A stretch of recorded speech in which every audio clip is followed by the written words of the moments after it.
All right, Mark Rogers TV, the voice of college football, and our ACC preview with the season just a few days away. And of course, like, comment, and subscribe, even if you don't agree with our opinions. If we're providing quality content, of course, it's here for you. So we've got a full show. We're covering all 14 teams in the league. Obviously, we're going to give special attention to the supposed contenders. We've got Ryan Cantor from Shaking the Southland on the line, and hopefully soon to be on the line, Mike McDaniel from ESPN Blacksburg. They're both going to help me co-host the show for the next 2 hours or so as we bring in a number of bloggers and broadcasters from various teams. Ryan, how you doing today? Good. How are you? I'm doing great. So I can't wait to see actual football on the field. But until then, it's actually a bit more exciting, brings a little bit more juice to the conversation to actually preview the season, because we get that feeling for it just being a couple days away. And so let's go to a subject that a lot of people around college football love to debate, and that's a conversation that typically settles in during the offseason, hits a fever pitch around postseason play, and that's best conference. Rank the conferences. Who's 1, who's 2, 3, 4, and 5. The ACC with a tremendous run in postseason play 2 years ago at 10-3, capped off with a national championship win by Clemson. A solid year last year, but not to that peak level. Ryan, your thoughts about the ACC versus the Power 5 and where you think the conference stands heading into 2018? Yeah, the ACC is solid because they're strong at the top, with Clemson is one of the 3 best teams in the country, ranked number 2, arguably the best team in the nation this year with that entire D-line coming back. What makes the ACC a strong conference this year is actually not the top, but the bottom. When you look at the bottom of the ACC, you have teams like Pittsburgh, Syracuse, UVA, and UNC. None of them are terrible. And when you compare them to some other strong conferences and what's the bottom of those conferences, you look at the Big Ten.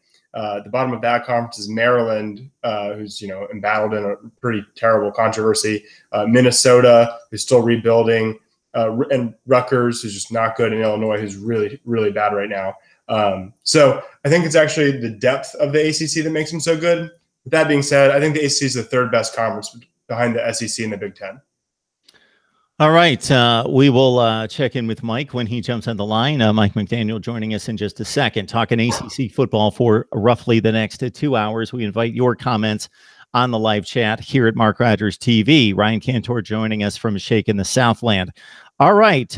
As we look at the conference, and of course, college football is featured by its coaches and secondarily by its players, and guys like Lamar Jackson left to go to the NFL, of course, winning a Heisman Trophy 2 years ago. As you look at the landscape of the conference, what players will catch your attention when it either comes to making an impact on the national championship race, the conference race, or the Heisman Trophy race?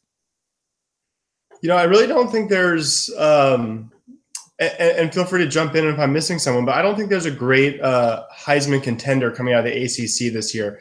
Clemson certainly has some very strong high-end talent, but there's so much of it that it kind of washes itself out. Travis Etienne may be the best contender off of Clemson for Heisman, but with Tavian Feaster and Adam Choice, he's only going to get so many carries. He's certainly not going to be relied upon to carry the offense like someone like Jonathan Taylor from Wisconsin. Ryan Finley may be the best contender out of the ACC. NC State's offense should be really good. Their defense will take a step back, so they'll rely on him more. But Eric Dungey's another one. I think if he could stay healthy, he's arguably the best quarterback in the conference, but Syracuse isn't going to be good enough to put him into Heisman contention. I think some of the big contenders are out west in the Big Ten. I like Khalil Tate and Bryce Love a lot. Justin Herbert in Oregon. And then the Big Ten, you have J.K. Dobbins, Jonathan Taylor, and Trace McSorley are all some of the biggest contenders, I think, for the Heisman this year. Not a lot out of the ACC or SEC, frankly. Mike McDaniel joining us as we preview the ACC for 2018. Mike, you can catch him on ESPN Blacksburg. We'll be working the pregame show there for Virginia Tech football, and also has his weekly podcast with Joey Weaver, basketball podcast. Mike, how you doing today? Hey, what's going on? Not too much. So we've already kicked it off with our look at the ACC compared to the rest of the Power Five. Mike, you can chime in with your thoughts about the conference strength heading into 2018 versus the other four leagues. Yeah, I think that's a great question. It's something that a lot of people have asked, obviously, entering the year. Obviously, a very popular topic of conversation is how the ACC stacks up against the other conferences. That's just natural given, you know, what fans kind of talk about year in and year out, both in the preseason and throughout the year. I think the big thing with the ACC this year is there's obviously one true contender for a college football playoff, in my opinion, and that's Clemson. I think outside of that, it's going to be very difficult for an ACC team to make the playoff. I know that Miami's getting a lot of hype here in the early season. I think they're as talented as any in regards to their skill positions and the guys that Mark Richt's brought in his first couple of years with the program. But I think, the real question mark with Miami is and has been for the last couple of years, the quarterback position. And until Malik Rozier shows me otherwise, I'm not sure that he's the type of guy under center who can take you to a college football playoff. I know that they were close last year. I know that they were in contention, but I think we really truly saw how far away Miami was to competing with the top teams in the nation when we got to the ACC championship game and Clemson just kind of ran over them. We saw Malik Rozier's weaknesses, especially in the final 3 games of the year. He displayed an inability with the downfield passing game, but he can get the job done against the more mediocre teams in the ACC. So as far as getting Miami into contention, I think Malik Rozier is your guy. But when they start competing with the big-time teams in the conference, I think it's going to be very difficult to see a team like Miami stack up against Clemson. I think Clemson's the one elite team in the conference, and then I think everybody else can be good to very good, just dependent on quarterback play. So, Mike, we also tabled the topic of the most prestigious award in sports. That would be the Heisman Trophy. I will tell you my 2 issues with the Heisman Trophy, and then I'll cut you loose on contenders from this conference. And that would be, number one, it's not the best player in the country. It's the best quarterback, wide receiver, running back. Because if we were talking best player in the country, then the ACC would have a load of candidates, and they'd be lined up along the Clemson defensive line just to start. Where SI and some other publications have rated Clemson not to just have 3 of the top 10 defensive linemen in the country, which would be extraordinary, but 3 of the top 10 players in the country. So it's not best player in the country, first and foremost. Number 2, to have, like you do with the other major awards, a watch list is completely pathetic, I think, as well. Just let the kids play. We can determine who is playing the best. So that's my platform and my soapbox on the Heisman Trophy, Mike. Your thoughts about who may emerge as a candidate from the ACC? Yeah, I mean, I think you start at Boston College. You consider running back A.J. Dillon. He's the best running back in the conference. He's a guy who has 2,000-yard potential. He's playing behind an offensive line. It's a veteran group that should be one of the better offensive lines, not only in the ACC, but in the country. If we're talking skill position talent outside of that, obviously quarterback Trevor Lawrence at Clemson, if he ends up being the guy, he's got a lot of firepower around him at the receiver and running back positions. Clemson should be very good once again. Clemson will be elite once again, and it'll be really dependent on quarterback play with them as well. So Trevor Lawrence is obviously a popular candidate. Looking elsewhere throughout the conference, one guy who has seemingly been forgotten about in this whole thing is Florida State quarterback DeAndre Francois. I think you remember last year when Florida State was a preseason top 5 team, they faced off against Alabama in the opener. DeAndre Francois was a hot name on a lot of Heisman watch lists. If Francois ends up being the starting quarterback for Florida State, there's no reason why he can't put his name right back up there if Florida State has a strong season. So that's just a handful of candidates. I think that this is a year for the Heisman Trophy in particular that could go to a running back, which is why I think A.J. Dillon is the one name. If you had to pick one guy in the ACC, A.J. Dillon's the guy to watch. If he can somehow get Florida State to 8 or 9 wins and he has a huge year, he can at least get to New York. We've seen it before. So, Jonathan Taylor at Wisconsin, Bryce Love at Stanford, obviously all strong candidates with good odds to make it to New York for the Heisman Trophy. I think this is really the year of the running back. So I think if there's just one name to watch in the ACC, it's got to be A.J. Dillon at Boston College. So let's pull back from the huge award, the Heisman Trophy, and actually include the rest of the positional players on the field. And I'm going to serve this up for first Mike, and then I will serve it up for Ryan in regards to maybe some guys that we don't necessarily know a whole lot about. Now, the 3 of us will, everybody out of your mouth, I'm guessing, but fringe football fans or maybe just national college football fans that just pay attention to the big teams and the big names. Who are you excited to see? Who do you think can make an impact, break through this year, Mike?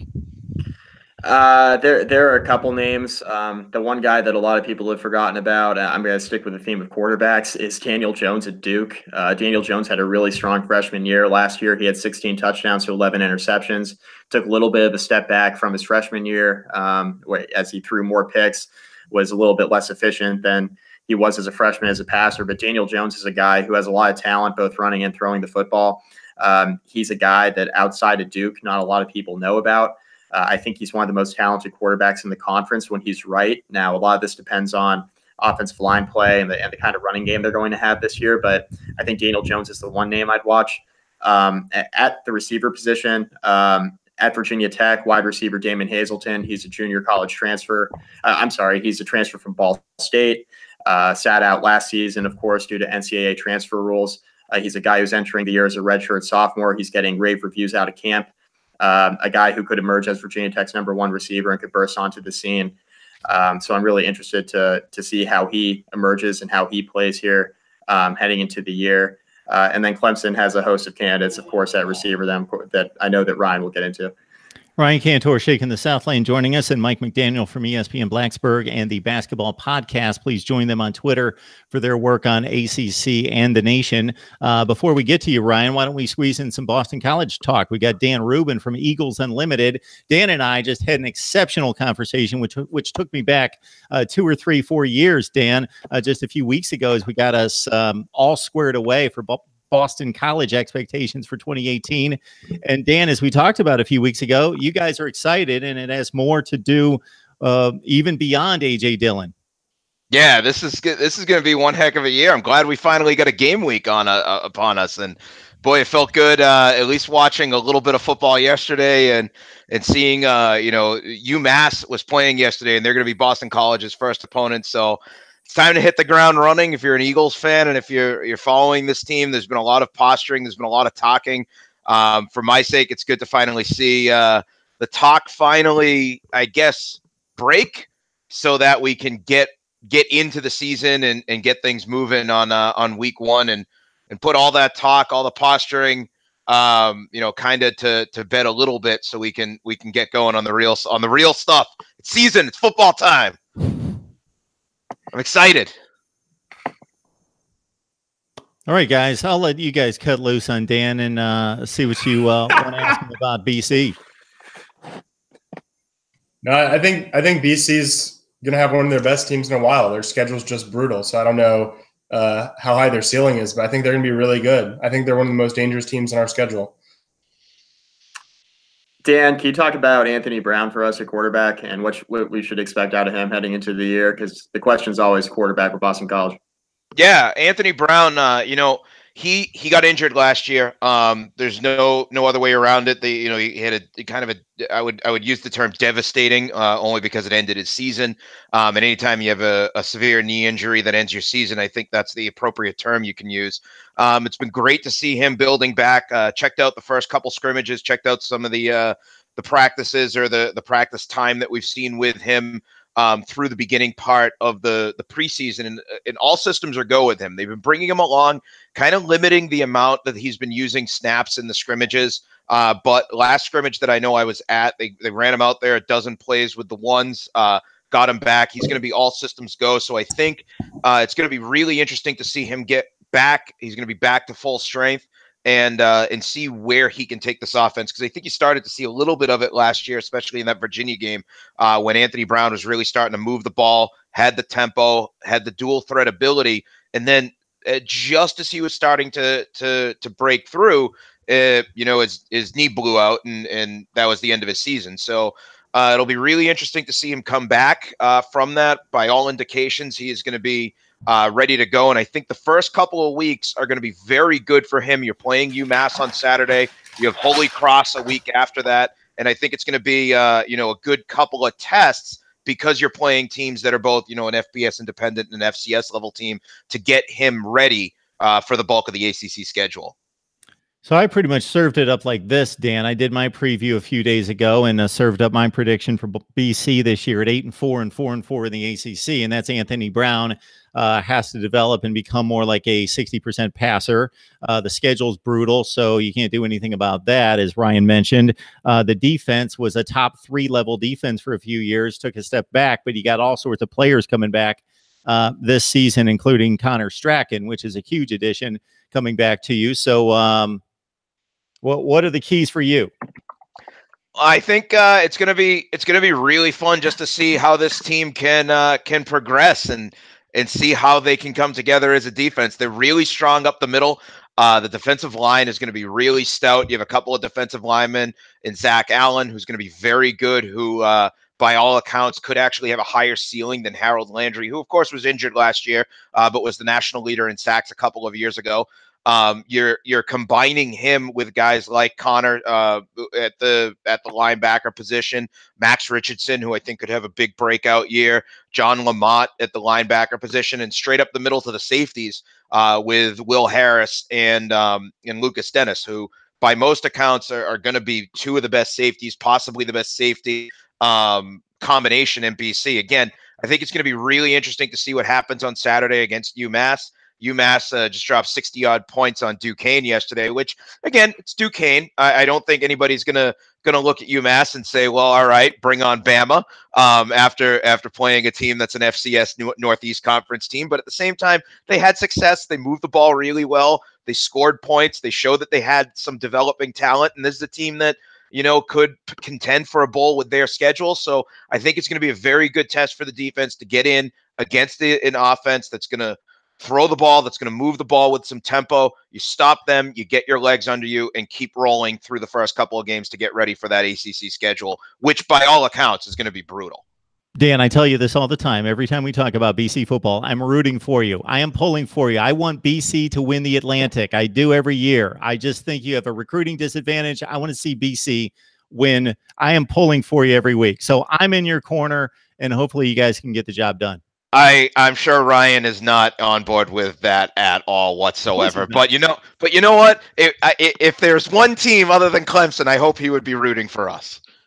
All right, Dan, we appreciate it. We are doing the big car wash here, so we're bringing them through. We've got obviously 14 teams to get through, plus a few other topics. So we appreciate you, Dan, stopping by. You got to have another stop here at Mark Rogers TV very soon when BC gets that first big win under Absolutely. Absolutely, guys. All right, Dan, you have a great Sunday. Take care, guys.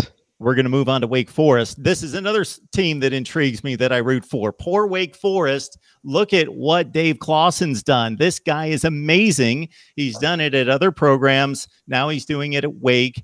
And what has amazed me as we bring in Robert Reinhardt from Blogger So Dear on the SB Nation platform for Wake is that this was the most mundane offense besides maybe BC. The two teams played a 3-0 game a few years ago. And then suddenly, man, they are like top 15 in the nation pass efficiency and success rate, according to the advanced metrics, with John Wolford running the show and all sorts of freakish wide receivers that we haven't seen at Wake in forever, and scoring all sorts of points. So it was fun to watch, Robert, but with Wolford moving on to the next level, Kendall Hinton obviously serving a suspension.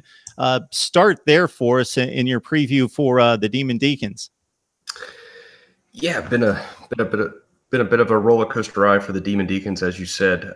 Really improved on offense last year, 22nd nationally in S&P Plus, second nationally in S&P Plus in terms of offense. So a huge credit to John Wolford, who was actually just signed by the New York Jets today. So, Sam Hartman is going to get the start against Tulane on next Thursday night, so less than a week away for the Demon Deacons, and a lot of intrigue. But, although he's a true freshman, he did come in during spring practice, so has some extra experience there. And I think whoever the quarterback was going to be, whether it was going to be, Kendall Hinton, who obviously had the suspension, Sam Hartman, or Jamie Newman, they were going to be set up for success. There's an excellent offensive line, arguably the best in the ACC, a tremendous amount of returning talent there, an experienced backfield with Matt Colburn, with Cade Carney, with redshirt freshman Christian Beal Smith coming in. Also, very experienced wide receivers. Greg Dortch, arguably one of the best wide receivers in the ACC. Scotty Washington on the outside, backups, Alex Bachman, Said Surratt. So I think I would guess our offense takes a step back this year, just based on it probably has to, just based on where they were. They broke a tremendous amount of school records last year, but I think our defense is going to improve. So I still think it's going to be a very effective year for the Demon Deacons on the offensive side of the ball.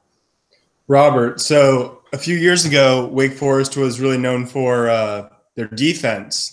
Then that seemed to flip. Yes, their offense actually led the conference in passing touchdowns with 33, but the defense was not good.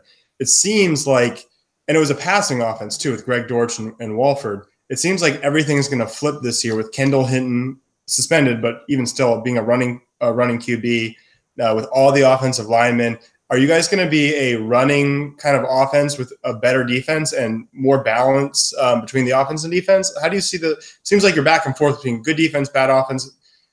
What type of team are we going to see? Yeah, Ryan, that's definitely a good point. I think we're going to see a little bit more balance this year. I do think we will be better on defense. We lost a number of talented players, including, second-round pick and a safety in Jesse Bates, freshman All-American 2 years ago, a great edge rusher in Duke Ejiofor, who's been playing very well for the Houston Texans in the preseason. But I think we're going to have more speed at linebacker, and I think we're going to be better overall on defense. As far as the offense is concerned, yes, I do think we will be less pass-heavy. In addition to the players I've mentioned before, we do lose Cam Serenay, who's the most prolific tight end in, at least statistically speaking, in ACC history. So I think we will be more run heavy, especially with a true freshman quarterback in Sam Hartman. I think we will rely a lot on Matt Colburn, some on Cade Carney. Hopefully he's going to be a little bit healthier than he was last year in all-purpose back Christian Beal-Smith. Again, the quarterback's going to be set up to succeed, and I don't think he's going to be asked to do so much.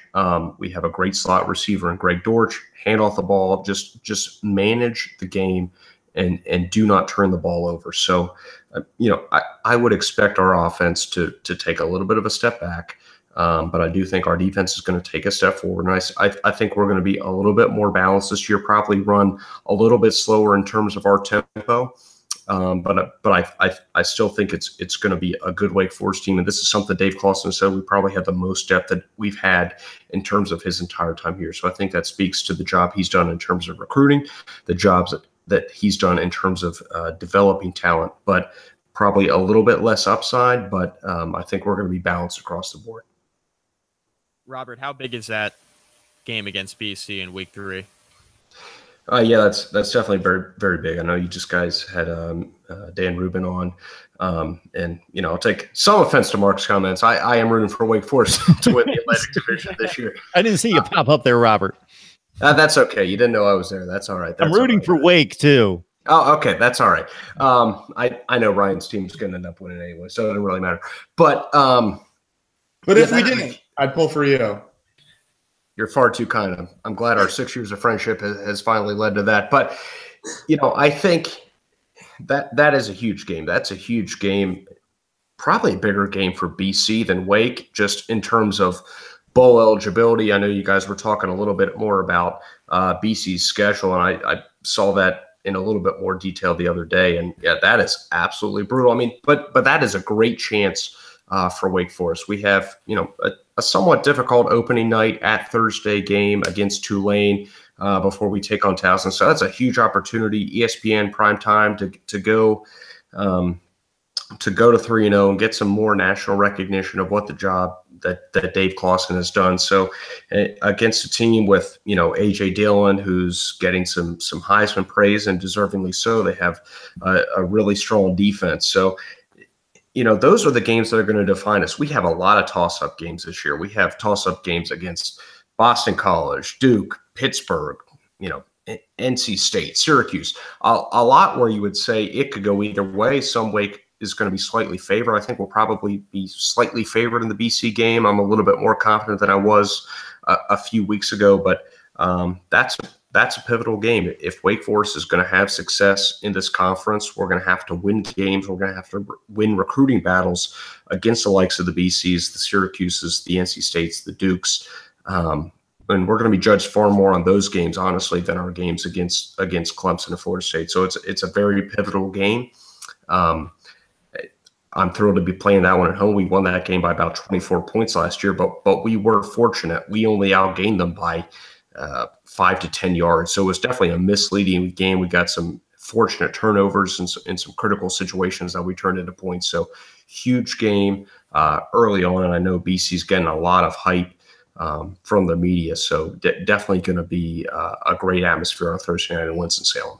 And Robert, not to be discarded here, I will always be the one that will mention more offensive linemen during any show than anybody else. So I'm going to keep up that reputation. And I see that you bring back all your offensive linemen, and you've got an all ACC center in Ryan Anderson. You've got 2 third-teamers, so you should have a really good offensive line. And I saw some kind of metric recently that offensive line returning players is actually the best indicator of any that a successful team is going to stay successful. So that's a good play there.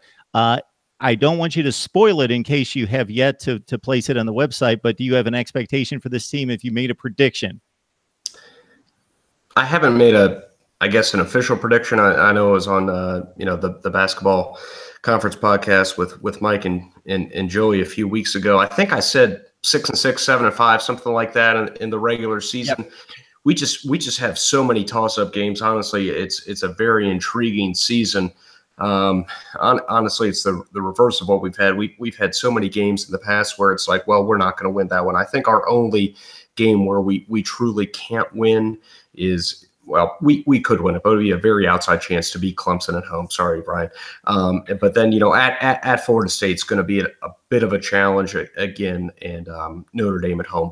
And then the only games we definitely, quote unquote, should win are going to be Rice at home, who barely won last night, and then Towson at home. So even at Tulane next Thursday, we're a 7-point favorite. That obviously on the road, that's going to be a challenging game. Sam Hartman's first game, so definitely going to be a challenge for us. So I think probably eight toss-up games that are probably going to be within a point spread of even to 7 points throughout the year. So going to be really critical for us to take care of the ball this year, make smart decisions, capitalize on red zone opportunities, both offensively and defensively this year. So I would say 6-6, 7-5. I do expect Wake Forest. I think we have the talent to get back to a bowl game for the 3rd consecutive season, which I believe would only be the 2nd time in Wake Forest school history that we do that. So maybe we take a step back in terms of win-loss, but definitely love the trajectory that Dave Clawson has this program on. All right, folks, if you love the ACC, you can no longer ignore Wake. They've won 2 consecutive bowl games, as Robert has pointed out. Texas A&M last year, Temple, a couple upset wins the last 2 times out. So you join Blogger So Dear and Robert Reinhardt and the rest of the crew covering Wake Forest with Tulane game number 1. All right, Robert, we appreciate you stopping by to help out our ACC preview. Thank you, Mark. Always a pleasure to join and talk Wake Forest and ACC football. Excellent. So to reset everyone, this is our ACC football preview. To help me out tonight, we've got Mike McDaniel from, ESPN Blacksburg. So you can catch him on the pregames there for Virginia Tech football and also Basketball Conference podcast. And from Shaking the Southland, Ryan Cantor. So let's move it on to Louisville, Ryan, and your thoughts about the Cardinals minus Lamar Jackson. And I made a statement in my preview video just a few days ago that regardless of how much we all liked watching Lamar Jackson, was Louisville any better with him? Not really. I don't expect them to be any worse without him eventually. He didn't really make that much of an impact in terms of wins and losses. I hate to say it, and we'll probably take a backlash from somebody, but that's pretty much what it says in the wins and loss column. Well, it's hard to know what they would have done without him, but there was something Robert said that I thought was interesting when he was talking about who Wake Forest really gets judged against. It's not how they do against Clemson and Wake Forest, but it's how they do against Syracuse and Boston College and NC State. Well, the missing team from that's obviously Louisville. So now it seemed like Louisville was inching their way and fighting their way into being part of that upper echelon, particularly in the Atlantic. Now it feels like they're more like NC State. They're a very clear next tier down.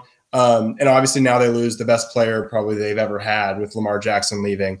But they don't just lose him. They also lose Jair Alexander. They only have 2 returning starters back on defense. They got rid of Peter Sermon, who was their defensive coordinator. Things obviously didn't go well, which would seem to help. But they brought in Brian Van Goyder, who's fine, but not really known for turning around defenses. Oh, shoot.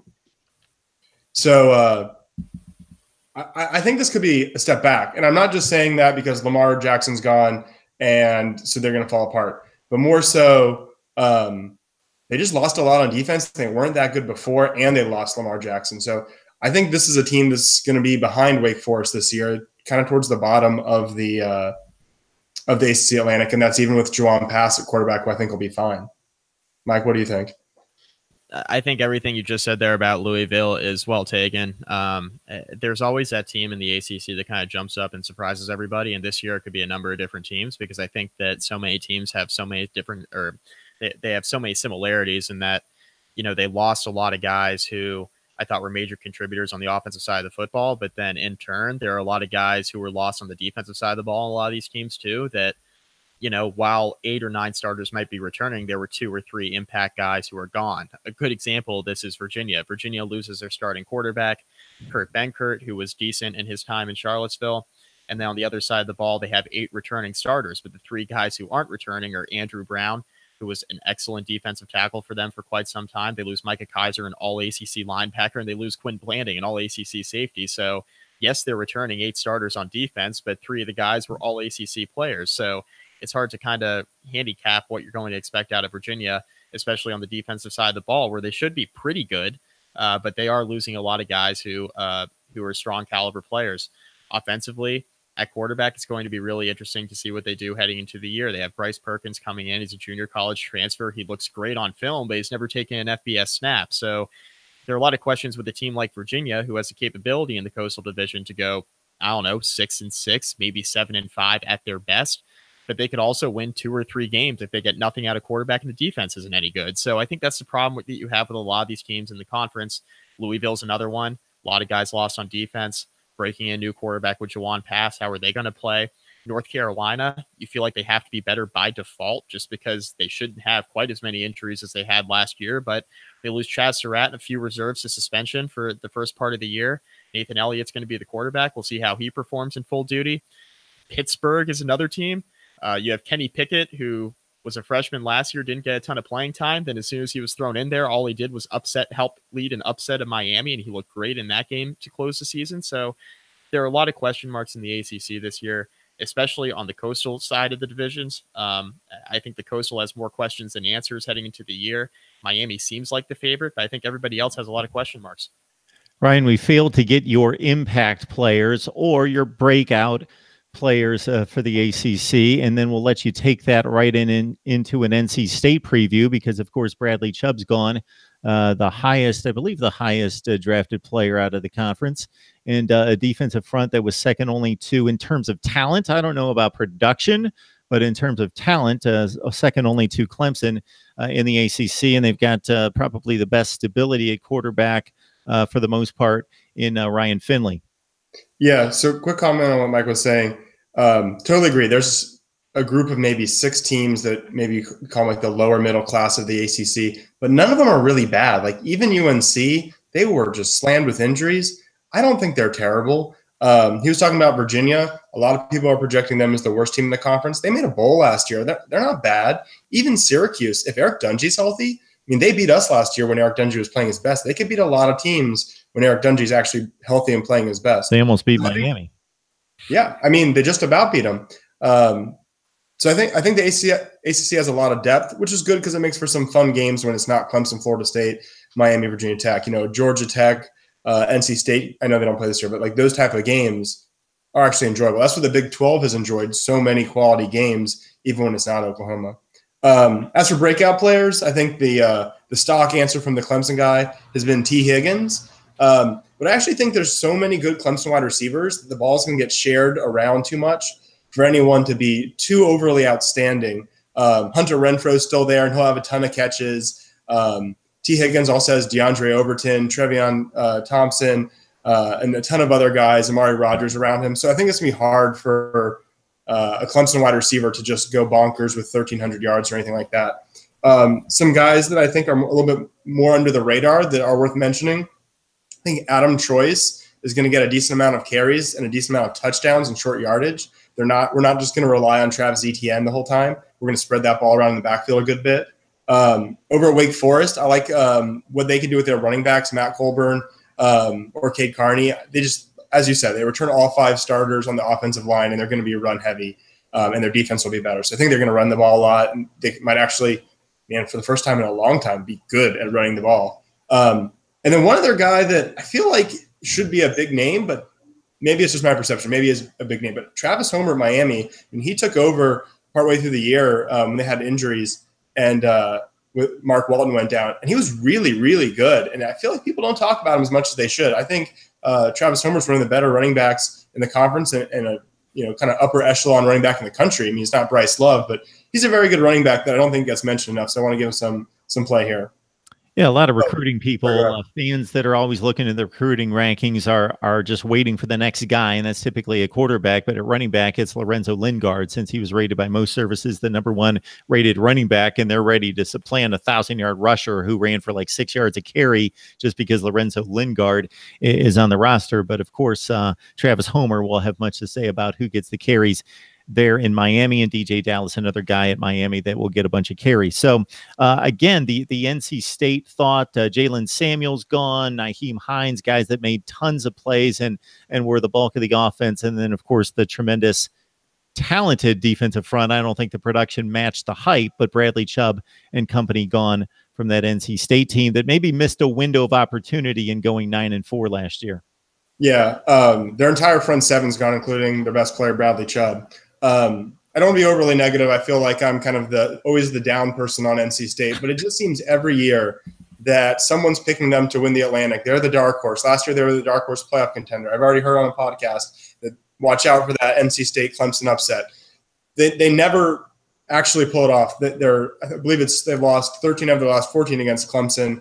They always find a way to lose a game that they shouldn't, like Wake Forest last year. They don't come up for the big games like Notre Dame, but they do have Ryan Finley at quarterback and Kelvin Harmon at wide receiver. That's probably the best QB wide receiver duo in the conference. I think their offense is going to be very good.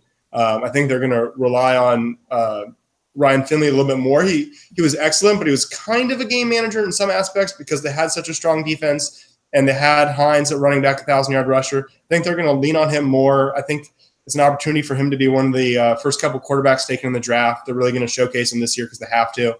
I think their offense will be good. They have a really easy schedule. They get Virginia and North Carolina from the Coastal, so they could get to 9 wins without really being very good.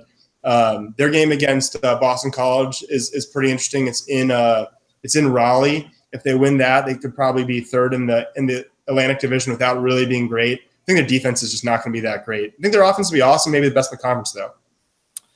I completely agree with what you just said, particularly with the schedule, that NC State could just be kind of an average team and still win 8 or 9 games. Like, this team screams 8-4 to me, and at worst 7-5, just because of the schedule that they have. Obviously, a tough games against Florida State and against Clemson. But you do get West Virginia in the non-conference. West Virginia should be pretty good this year, but you get them at home. So that's not a game that NC State can't win. I think that they could definitely win that game at home, and that would be considered a pretty big win. Yeah. NC State's one of those teams that, like you said, the offense should be pretty good. They lose a ton of production on defense, and that's where the questions are going to be. I think NC State fans as a whole, just based on one of the interviews I did for my podcast and what I've heard, NC State fans as a whole are like cautiously optimistic about the defense because the guys who are replacing the big names in the front seven, like Bradley Chubb, have some game experience. They're rotational players. They're juniors and seniors who just haven't seen the field a whole lot. In my eyes, like, they're still new players to the position. So I don't know, you can't really make heads or tails of it until we really see the games. I think NC State's defense will be fine, and I don't think they'll be great. I don't know if they'll even be good. I think they'll be fine, and maybe that's enough with their schedule and with how good this offense should be to get them to 8 or 9 wins, just given the schedule that they have. Yeah, I've got NC State at 8-4, 5-3 conference. But as you guys mentioned, West Virginia is certainly not a loss automatically. It's pretty much of a toss-up game, especially at NC State. So that would equal 9-3 with a 5-3 ACC schedule, and that's counting automatic losses against Florida State and Clemson, and then tripping up against somebody else. And as Ryan mentions, they got about the best draw out of the coastal that you could possibly get in North Carolina and Virginia. Mark Rogers TV, the voice of college football. Please join me right here. Like, comment, and subscribe. Join the audio on Google Play, Podbean, iTunes, and Stitcher. Join my newsletter. Send your email to MarkRogersTV at Gmail. I get you a weekly newsletter, and we're nearing triple digits on that. So get into the charter club before the season kicks off. We've got Ryan Cantor from Shaking the Southland and Mike McDaniel from ESPN Blacksburg, where he does the pregame show for Virginia Tech and is a contributor there, and also his basketball conference podcast with Joey Weaver, who will join us in the second hour to talk up Georgia Tech. The chat, guys, is being dominated by Clemson versus Miami talk. And I went crazy about this the other night for a few different reasons. People enjoy the football season. Clemson and Miami, as much as they appear to be locked into the conference championship game, they aren't. Things happen, especially they could on the Miami side. Don't rush us to the first week of December. I want to enjoy football and talk about the next game. Miami, worry about LSU. Worry about LSU. It's not vintage LSU, but still worry about the athletes on the field versus you, and worry about the Boston College game, and worry about going to Blacksburg, and worry about Florida State.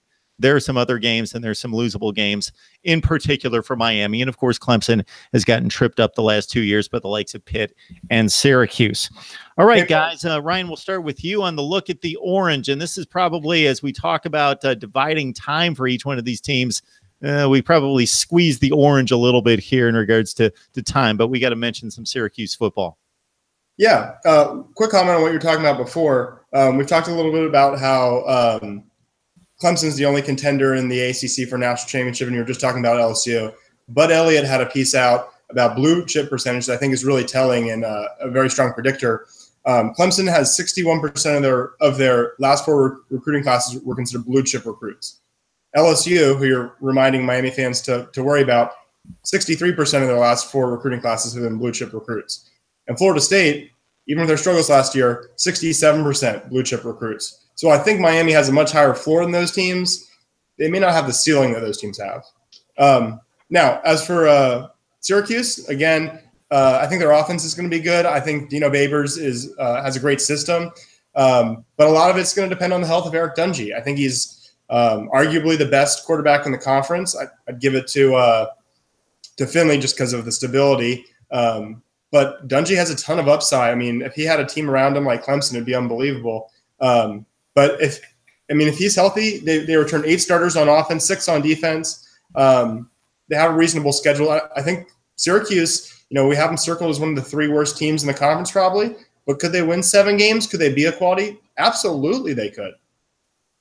The question with Syracuse, I don't want to echo everything you just said about Eric Dungey. First of all, I agree with everything you just said about Eric Dungey. I think he's phenomenal. He's one of the best quarterbacks in the country when he's healthy and when he's right.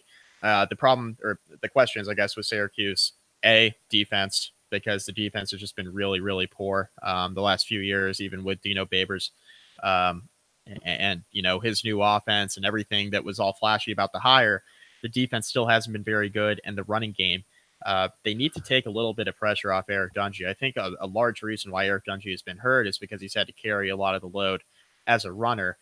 He gets banged up. He's not the biggest guy in the world, first of all. He's got an absolute cannon for an arm. He's one of the most accurate passers in the country. But the problem is that he takes a lot of unnecessary hits in the running game because the running backs at Syracuse just haven't gotten the job done over the last few seasons. If Eric Dungey is healthy through October and into November and December, Syracuse is absolutely a dangerous team. Not dangerous to win the Atlantic or anything like that, but they're a team that can absolutely finally get to bowl eligibility with 6 wins, could get to 7 maybe at their peak, and they could absolutely put a scare into some contending teams in the ACC, that's for sure.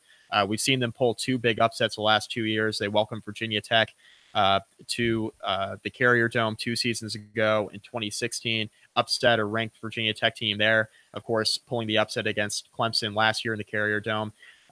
Syracuse is always it's always a team that's a threat for a big win, especially at home. They got the offense that can definitely pull an upset. And if the defense shows any semblance of consistency and any steps in the right direction, I think Syracuse has an opportunity to surprise some people in the Atlantic Division. To both of your points, Eric Dungy is now a 3-year starter who has yet to play any snaps past November 11th. So, yeah, he's got to make it those last 3 to 4 weeks of the season. Just a tough kid, a leader, and tremendous talent, as you guys mentioned. And then I don't want to assume that the wide receivers are interchangeable. They just seem to be. But Urban Phillips and Stephen Ishmael caught almost 200 passes last year, 194. They're both gone. So they replaced those guys with some guys that played a little bit. Jamal Custis, Devin Butler, guys that caught 25, 30 passes. Their tight end, Ravion Pierce, but weren't the counted on go-to guys that they need to replace this year. And it goes back to offensive line and defensive line play, and they just haven't been anything close to what the top teams in the ACC have been in recent years. So Dino Babers, a couple 4-8 seasons under his belt, is going to have to show that, hey, can we get to postseason play? And the formula seems to be 3-1 with Notre Dame on the schedule out of the conference. So that would mean got to go 3-5 in the ACC against the best division of the two in the Atlantic. And then let's see, North Carolina Pitt, not a bad draw there. They possibly sweep those two, and maybe they are on their way to getting one of those bowl bids. All right, guys, Ryan Cantor, Mike McDaniel joining me for this ACC preview. If you're just joining us after the show, the video will process and post in just a couple minutes so you can go back and hit the teams that you missed. We are making our way through the Atlantic, and we are going to settle in on Clemson and Florida State with a little more time for these two, Ryan. So, man, when it comes to Clemson football, I think I can kick back and let you take it from here. Are there any concerns? I'll start with that. Yeah, I'll talk about the defense a bit, and I'll kick it back to you guys before I talk about the offense. So the concerns are about depth. I mean, we're not utilizing our full 85-man roster. We have some transfers that we didn't account for in recruiting. I know the coaching staff likes to be real conservative and doesn't want to over-recruit and give a scholarship and then not be able to actually fulfill the scholarship, which I applaud. I mean, that's why it makes it a lot more fun to cheer for a team like that. But the downside is we would love to have some more depth in our secondary. We have 3, maybe not elite, but very good cornerbacks in Trayvon Mullen, AJ Terrell, and Mark Fields. But after that, there's not much. You're looking at freshmen, redshirt freshmen, who are going to have to step in and play right away. Mark Fields is battled with injuries. So if he goes down, you're really talking about 2 cornerbacks and freshmen. Lee Anthony Williams is a redshirt freshman who may be very good. And Mario Goodrich and Kyler McMichael are big time prospects that we're bringing in just this year. But it's a little scary to be relying on them. Same thing's true in the secondary. Van Smith was a starting safety for us and left early, was a late-round pick in the NFL draft. It was a little surprising. So now we're fine with our starters. We have Tanner Muse and Kayvon Wallace. We moved Isaiah Simmons to Sam linebacker. So with that move to cover Dorian O'Daniel, so we moved Isaiah Simmons in his old spot. Now behind those 2 safeties, we don't really have anyone with experience. I mean, Nolan Turner, Denzel Johnson might be good, but we, as a fan or as a spectator, we don't know. We haven't seen them. And beyond that, I mean, we're probably going to have to move someone else to safety if we need to fill a void beyond those 4. So I think injuries in the secondary is the biggest scare. And if you said Clemson lost 2 games or 3 games, that's the most, I think, high-risk reason why that would happen. Completely fair. I think when evaluating Clemson, I think the questions are in the secondary. Ryan, of course, you as an alum and a writer for Shaking the Southland would know that much better than I would. But given who I've talked to and what I've read and all the research I've done regarding Clemson, the questions are in the secondary with depth. Outside of that, looking at the offensive side of the ball, biggest question mark, I guess, is who's playing quarterback, which isn't really a question. Worst case, you have a guy in Kelly Bryant who got you to the ACC championship game and a college football playoff appearance last year. That's worst case scenario. Best case scenario, Trevor Lawrence comes in right away and is as good as advertised. So, the questions around Clemson are to a degree, pretty low risk, low leverage type questions. most programs would love to have the high rent district questions that Clemson has, especially on the offensive side of the ball with quarterback. So when we're talking about question marks with Clemson, they're not true question marks. They're really few and far between. This team is definitely primed for a run at a national championship. Mike, I've got one of those high rent district questions. This one comes to mind. So, Ryan, I'm going to pose this question to you in this scenario. Kelly Bryant's the starting quarterback from day one. Clemson's 8-0, something in that range. He is performing at the rate that he did last year. He's thrown 12 touchdowns and 7 picks. He's running the ball pretty well. They're scoring some points. They're not lighting it up. Does Dabo Swinney think, I've got about 3 or 4 games to get Trevor Lawrence ready for the playoffs for an ACC title game, and then the likes of Alabama, Ohio State, whoever shows up? I need a premier player at quarterback, most likely to beat those teams, or I got to stay with my hand. He's undefeated, and this is good enough to this point, and let it rest on the defense and the running game and just enough passing.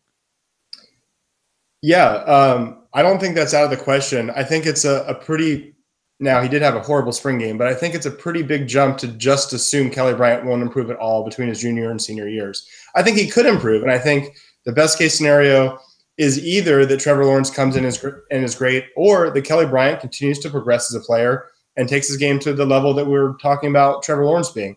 I don't know how much left he has in the ceiling, but I certainly think he can improve. I tend to think that they'll go with a 2-quarterback system, which a lot of people don't like, but I'm actually quite a fan of because their skill sets are so different. I think when you give 2 very different looks, it forces defenses to prepare differently, and it can help them both succeed. The other thing that we don't talk about, I think, enough is I think Clemson's supporting cast and offense last year wasn't what it was in their 2 national championship runs. I mean, I think the wide receivers this year will be better. They lost who was going to be starting tight end Garrett Williams, so the tight ends were a lot worse with both him injured and Jordan Leggett gone. They had some great running backs at running the ball, but they didn't pass block well, and they're all back except C.J. Fuller, who kind of lost his standing in a couple respects. So I think they'll be better in every regard around him. So even if he didn't improve, I think his numbers could get better just from the supporting cast improving. But if he improves on top of that, the offense should improve. They were okay last year. They were, kind of a, fringe top 25 caliber offense. But I think you'll see that improve.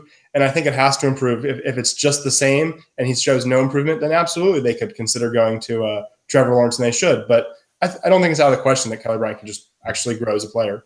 So this is, I've got a few amazing statistics here in the advanced metrics. So under Deshaun Watson, who was a legend, Kelly Bryant should not have been compared to him. And I thought that they had a chance to have a better downfield passing attack after the Louisville game. And Kelly Bryant really showed that he hit it on some plays downfield. And I thought he looked really good, and he just didn't sustain that kind of performance.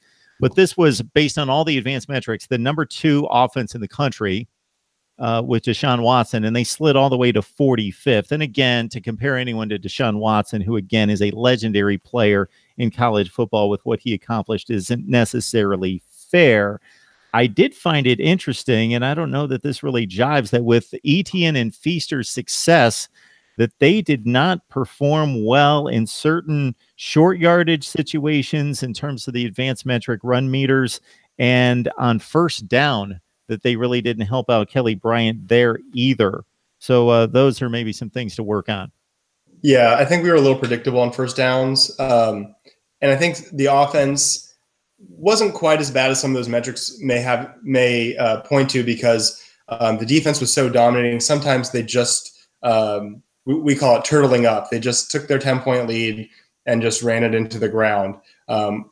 On first downs, yes, we were predictable. We tended to run it on first downs, and it didn't work that well. It was frustrating at times, but being a game manager in those situations worked to get us another ACC championship. So it's hard to knock it. I think the wake-up call against Alabama may encourage them to explore a little bit more aggressively. As for short yardage, I think they're going to lean on Adam Choice, who appears to be fully healthy. He was actually the starting running back over Wayne Gallman years ago, and then he had a knee injury. Wayne Gallman kind of ran with it. Obviously, the national championship, played so well.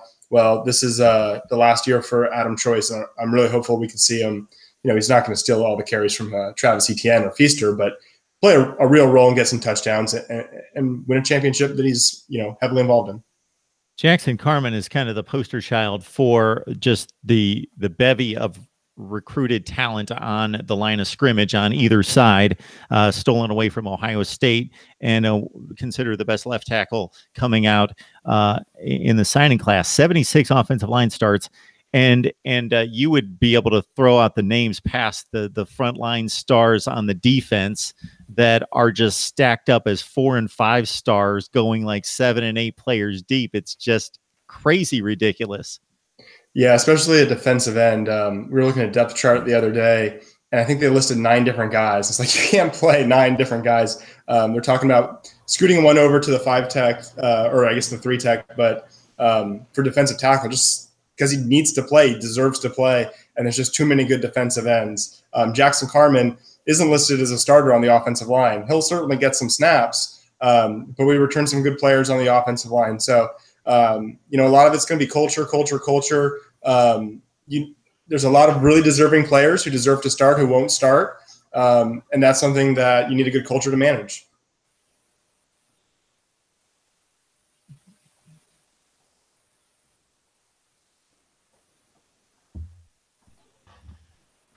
So yeah, Ryan, Mike, if you've got anything, I don't know if you can hear us.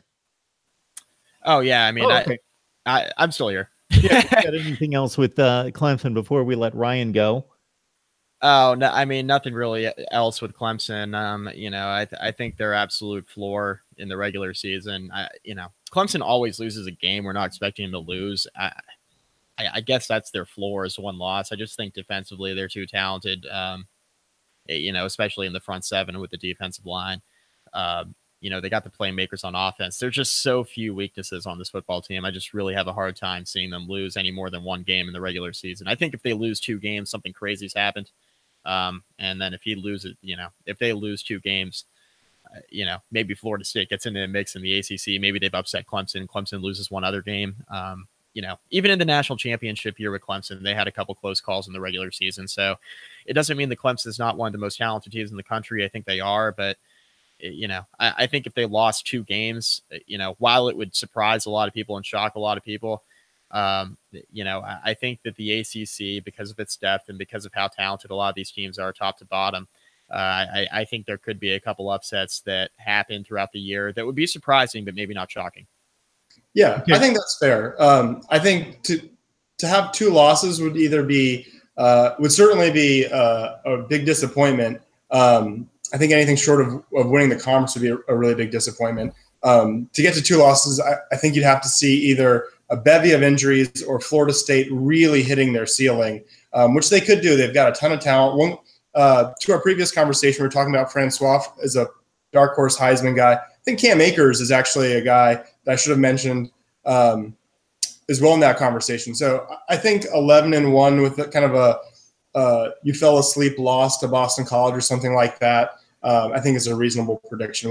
We've lost 1 game where we had an injury or we had a lack of focus or we had a fluky turnover or something like that. So I think that's a pretty good guess. One other comment I want to make before I jump off here, circling back to our Heisman conversation, we forgot to mention Will Grier, who obviously will be playing in Raleigh against NC State. I think he's a guy, and I think that game, obviously big for NC State and their perception as a national program, also big for the Will Grier Heisman campaign.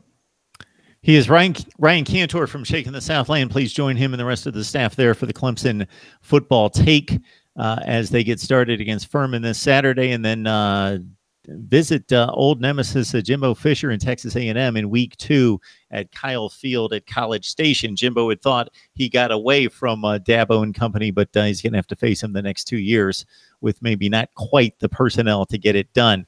Ryan, we appreciate it. Of course, we'll want to have you back time and time again as Clemson will stay most likely in the national championship hunt. Yeah, absolutely. Thanks for having me. It's always fun. Thanks, Ryan.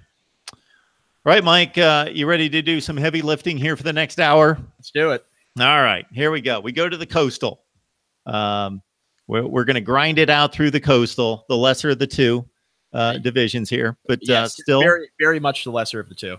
They still are going to show up with 1 team at the ACC championship game. So before we start just knocking out these teams, and we're waiting for James Coleman to join us from Gridiron Now, would love to get your take on Florida State, which will kind of tee us up with James jumping on. Yeah, there's James right there. Look at the There he timing. is. What timing? Yeah, I mean, Florida State's extremely talented. They've been extremely talented. I think the question with Florida State is how into it are they, right? I mean, last year I think a lot of the question wasn't with the talent; it was how willing were they to, go to bat every week for Jimbo Fisher. I think you take that entire element out of it now that you have Willie Taggart in the fold, and a lot of guys are really excited to obviously have him on board. So Florida State's got a lot of talent. They've always recruited well. Ryan brought up the blue chip percentage that Bud Elliott uses at SB Nation. I think that's a clear indication that Florida State's definitely not short on talent. It's just going to be a question of, can Willie Taggart get the most out of this roster in year one? I think that's what a lot of us are really interested to see. All right, here we got the man to let us know the deal on Florida State football, James Coleman from Gridiron Now. Also join him on Sports Den Live, his podcast every week. So, James, if we're sitting here a year from now talking about Florida State going 7-6 and 3-5 in the ACC, something is severely wrong. We know that even the team that took the field each and every week last week was not a 7-6 team in regards to talent. So you got to be feeling pretty good. We've had a number of conversations about this team. You're feeling pretty good at this point. It sounds like. Yeah, I think the energy is right. I think all the pieces are coming together. They've had a pretty good camp. Very limited injuries, knock on wood, or not ones that aren't serious. Now it's just about going out and executing. It's been the longest offseason. Probably my first season, but I'm ready. And the more I keep thinking about it, the more I chew on it. There's not a team on this schedule that I believe is just exponentially more talented than FSU. Maybe Clemson, outside of Clemson. Other than that, I mean, I've tried to be conservative and I've tried the 8-9 win route, but I'd be disappointed if this isn't a 10-win team.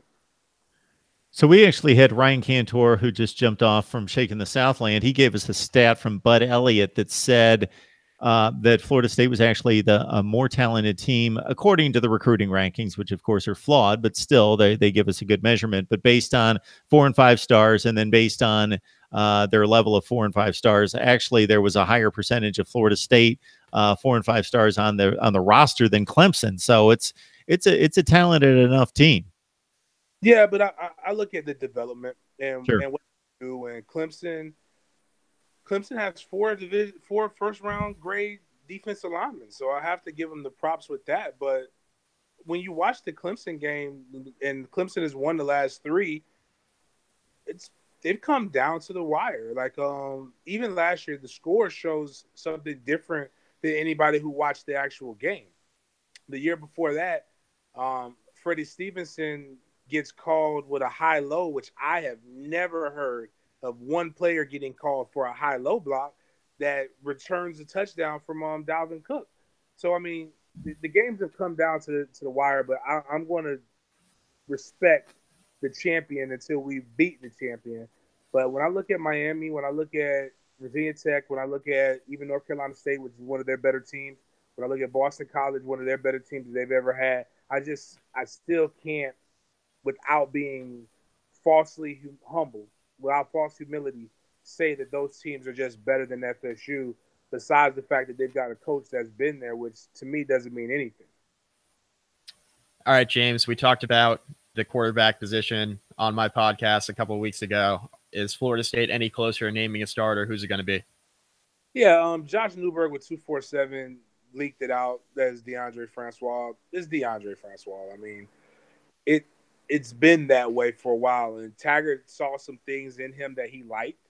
And DeAndre's had some adversity off field and as well as injury. And he's fought through those and he's done everything that's necessary. I believe it's a good call. But I like either one of these quarterbacks. Even Bailey Hockman, who everybody hasn't seen a lot of. But I think he's a change of pace quarterback and he'll be good. But I think with DeAndre Francois, it gives us a better chance this year to be able to compete for the ACC. Overall, we talked about the running game. Cam Akers is a guy I think a lot of people are sleeping on in the ACC. maybe it's just because Clemson's getting a lot of love as, the team to beat in the Atlantic, rightfully so. Nobody's really talking about Cam Akers. I think he's a guy who can really burst onto his scene now in his second full season and really take this offense to the next level. Right. Cam Akers again broke the rushing record that Dalvin Cook broke, that hadn't been broke for a while when it comes to rushing yards. And FSU has had a lot of good running backs, but for whatever reason, the 1,000-yard mark doesn't consistently get hit, and the ones that have been great are the ones who consistently hit the 1,000-yard mark. So you have a guy at Cam Akers who can do that, but better than that, you've got Patrick, who I believe is an NFL caliber running back, not first round, but he's definitely an NFL caliber running back. And then Kalen Laburn, who's a guy who's going to be a redshirt freshman that came on the scene in the spring. He's had some really good practices. And I want to say the 3-star Anthony Grant, that was a Tennessee pledge. He's had a really good camp. The one thing that this offensive line has been able to do is run block. And I don't see that changing in this Willie Taggart power run type scheme. Let's talk about the defense a little bit, James. Obviously, returning only 4 starters. What's the level of concern there from the fan base? A lot of talent, obviously, on that side of the football. I have very little concern because FSU has always been a 2-deep type of system. So, yes, you lose. And then some of the guys that we lost is more of an attrition. It's more of a addition through attrition. So when we think about a lot of the losses, a lot of one-on-one matchups with Tavares McFadden, he's no longer there anymore. Josh Sweat gave you something, but he didn't give you anything more than what Kane Doe or Brian Burns gave you. So you've got now Nandi was a loss, but I like Fred Jones and Hollywood Marv coming in and filling that role, as well as DeMarcus Christmas, who was probably the higher graded defensive lineman that we had, who I'm shocked came back. And backing him up is some of these freshmen that are in some of these key positions are being tremendous. Robert Cooper is a name that FSU fans or anybody in the ACC. You got me. Sorry about that. You're with us, James. We're listening. Yeah, anybody in the ACC should be looking for, because he reminds me of, again, Miami Hurricane fans are unreasonable when you make comparisons. But the only person I could think that he reminds me of is a young Vince Wilfork. He's huge. He's humongous, oversized, great feet, quick, explosive, plays low. There's only one person I've ever seen in my life that can do that, and that's Vince Wilfork. So I'm not saying he is. I'm just saying he reminds me of that. And then the secondary returns Levante Taylor, who's one of the best in the nation, as well as Stanford Samuels, who had a little scare with his knee, but I think he's back. Bottom line is there's so much talent over there with a coach who understands how to run his defense. So I think FSU should be fine.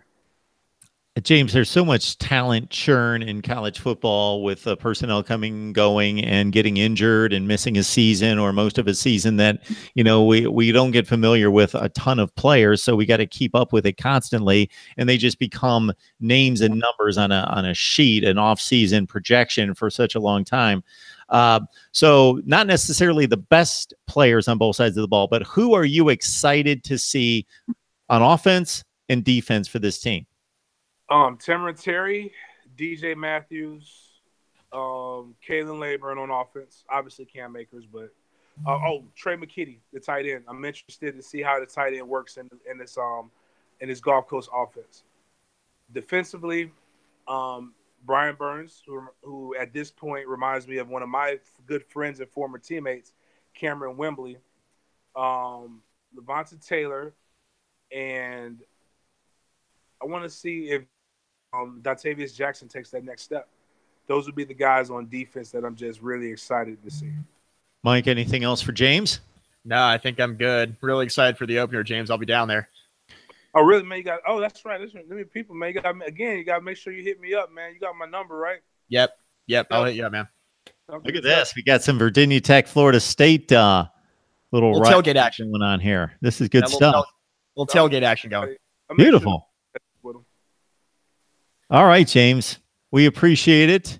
And maybe we can catch up with you right before the game or after the game or at some point. But I'll stay in touch, man. James Coleman, as we say it all the time, he was a fan, then he was a player, and now he's a media guy. He's seen it from all angles, all perspectives. One of the very few guys that you're going to catch that, man, grew up watching the team, loving the team, and watching college football, and then actually played it at the highest level, and then moved on from there and joined the rest of us knuckleheads in terms of breaking things down and trying to explain it. But, of course, he does it much better. So, James, we appreciate it.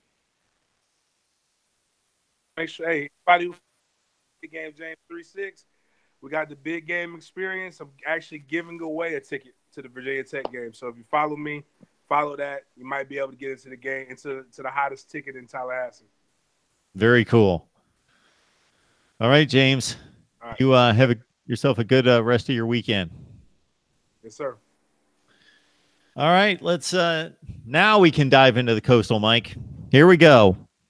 So I don't have my list of we can take it wherever you want to. Let's leave Miami and Virginia Tech for the end run here, and you can go to it with whomever is on the top of your mind. Yeah, the one team to watch, and we'll have Joey Weaver on here shortly, my co-host with the Basketball Conference podcast. Of course, he's right from the Rumble seed and Georgia Tech alum. Georgia Tech's a really interesting team. They're switching defenses, obviously moving from a different scheme from a 4-3 to a 3-4, going from Ted Roof to Nate Woody. Defensively, it should be a much different look, and they have a lot of guys who are returning on that side of the ball, who I think will help. Offensively, they're returning almost their entire first team offense, which definitely matters. They won't have Ricky June at wide receiver, but they should still have a really talented group there. At the very least, Georgia Tech's going to be one of the most talented rushing teams in the country. I think if they get anything out of the passing game to add a little bit different wrinkle and a little bit more different dimension to the offense, I think that'll be definitely welcomed. The only thing about Georgia Tech is that they have an absolutely brutal schedule. The way it shapes out, the games they have on the slate. Obviously, they draw Clemson every year. That's a challenging game in and of itself. You have to go to Blacksburg on a Thursday night to play Virginia Tech, and that hasn't been good for them in the past. It's just a tough place to play on Thursdays. It's a tough place to play anyway. So there are some games to watch on the schedule that Georgia Tech's going to have to be really careful with. But, just roster-wise, nobody's really talking about them, and I think they have the roster to definitely compete in the Coastal.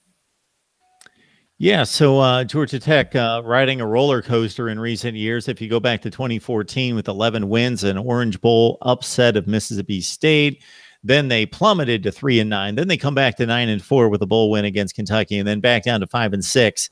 And so Paul Johnson, when I think Georgia Tech, I think just constant 7-5s and 8-4s, but it's been more the highs and lows over the past few years. The recruiting classes are never, they're one of the few teams in the country that are never going to really give you an indication of how good Georgia Tech's going to be, because they've not necessarily run parallel to those recruiting classes. And as Mike mentions, we get Joey Weaver from the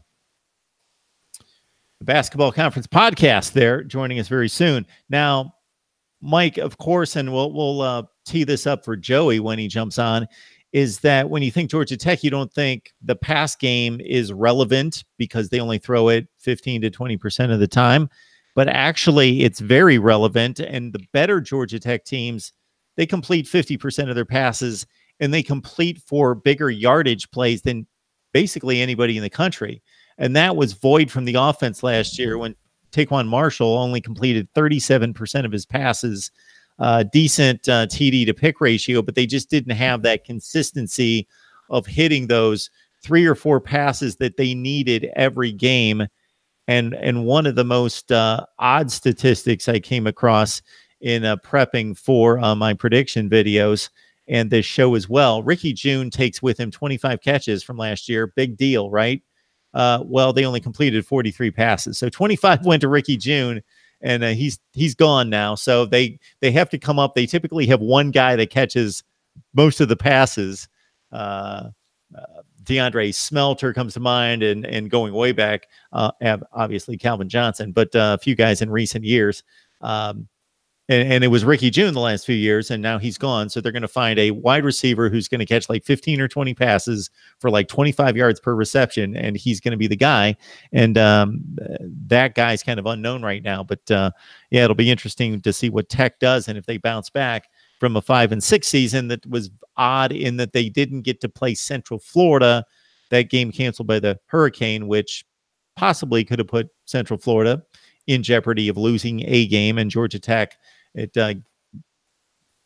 did not allow them the opportunity to get to postseason play. So, all right, while we wait for Joey, maybe we'll try to sneak in the Virginia Cavaliers. You touched upon the Cavaliers and their improvement from 2 wins under Bronco Mendenhall in his first season to 6-6 before they get completely ambushed by Navy in the bowl game. But it's going to be just such a different offense this year because it was so reliant on Kurt Benkert, who looked amazing at times, but because he had no support around him, bad offensive line, no running game, no star running back, it just kind of crashed down late in the season around him.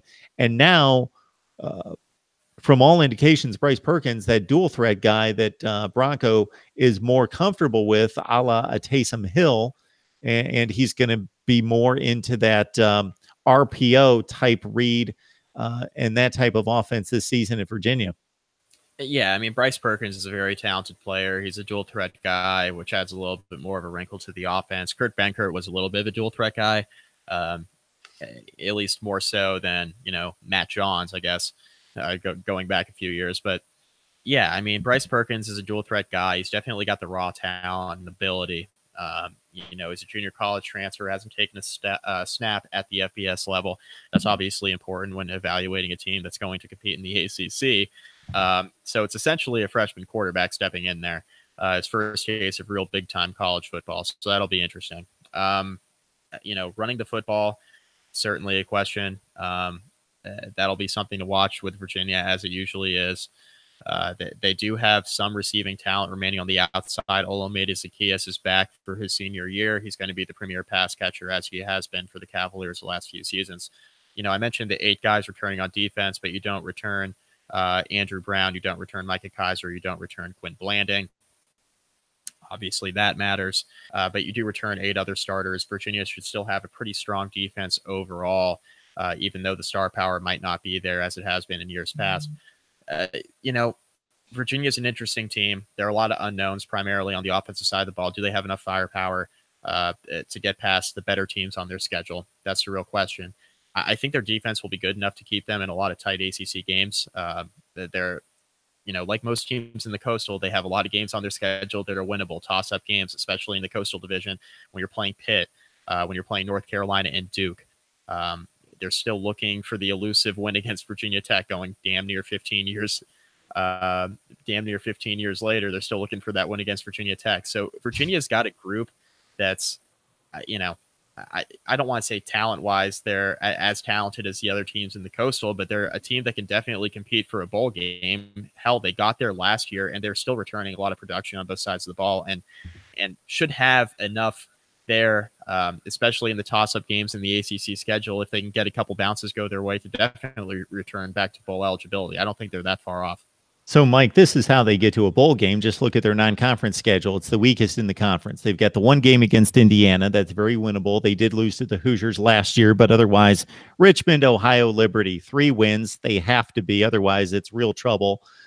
Then you beat Indiana, even though that game's on the road. And then you just have to limp home with 2-6 in the ACC, and you get back to postseason play. I've got them at 5-7, 2-6, because I think they lose to the Hoosiers on the road, but who knows? That's a toss-up game.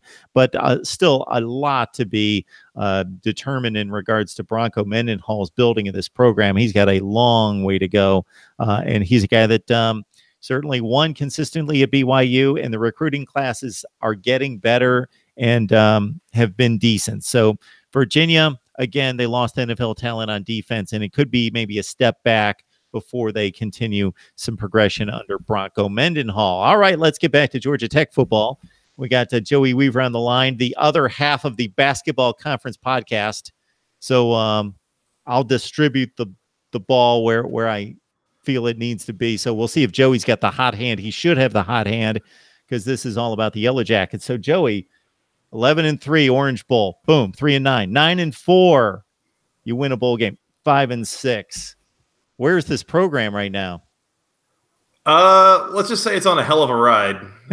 It certainly has been. Yeah, the last 4 years have very much been up and down for Georgia Tech, and I think that last year's 5-6 record is very deceiving because as much as we can sit here and play what if with a lot of teams out there. This team was legitimately about 3 or 4 plays from being 8-3, 9-2, and going to Charlotte to play for the ACC championship. I mean, it was a bad tipped pass against Miami. It was a couple of late game, last second drives against Tennessee and Virginia. I mean, this team was so close, and that's the most frustrating part of finishing up 5-6 is that I mean, they were that close and they couldn't quite get it done. And so I think there's a lot left on the table last year that a lot of folks are hoping they're able to pull it together, finish the drill this year, and actually have a more successful and intriguing season. I'm going to break up the team a little bit and keep asking questions, but I've got one here for you because, as I mentioned to Mike, and I talked a little bit about it, but you're going to be able to speak so much better to it, is the passing game. We don't, as if we're focusing on the nation or the ACC and not just honed in on Georgia Tech football, we think, okay, Georgia Tech, we're going to talk about the A back and the B back and whoever's distributing the ball at quarterback, but not necessarily the pass because they only do it 15 to 20% of the time. But to go from Justin Thomas completing half of his passes and hitting those big plays, which you could explain much better than us, that they complete passes for bigger yardage than any team in the nation, generally in that top 2 or 3. You got to hit those plays, and they only hit 37% from Taquan Marshall last year. So obviously that's going to be a key to balancing out that offense. Totally. I mean, that was probably subtly the biggest missing piece on Georgia Tech's offense last year. 37% was the low water mark in the whole Paul Johnson era at Georgia Tech. Not great. Even guys like Tevin Washington, Vad Lee were able to get into the upper 40s. And like you said, being able to take the top off the defense, there has to at least be the threat of that there for this whole thing to work. The whole offense, the run game, is predicated on having a numbers advantage, and you can't have that when a team can put an extra safety up in the box or can play both safeties only 6-7 yards off the line, which effectively puts 9 in the box. So finding that big play threat is really a key thing that Georgia Tech has to put together this fall. A lot of the issues were just Taquan's accuracy. It wasn't – I mean, he didn't get great protection, but no quarterback at Georgia Tech ever has. But he didn't have great accuracy. He was often, long and short on throws, just generally off target. The other thing that factors into this is that he completed 43 passes the entire season, which is low. 25 of those were to Ricky June. So that was my stat, Joey. I was all over that. Yeah.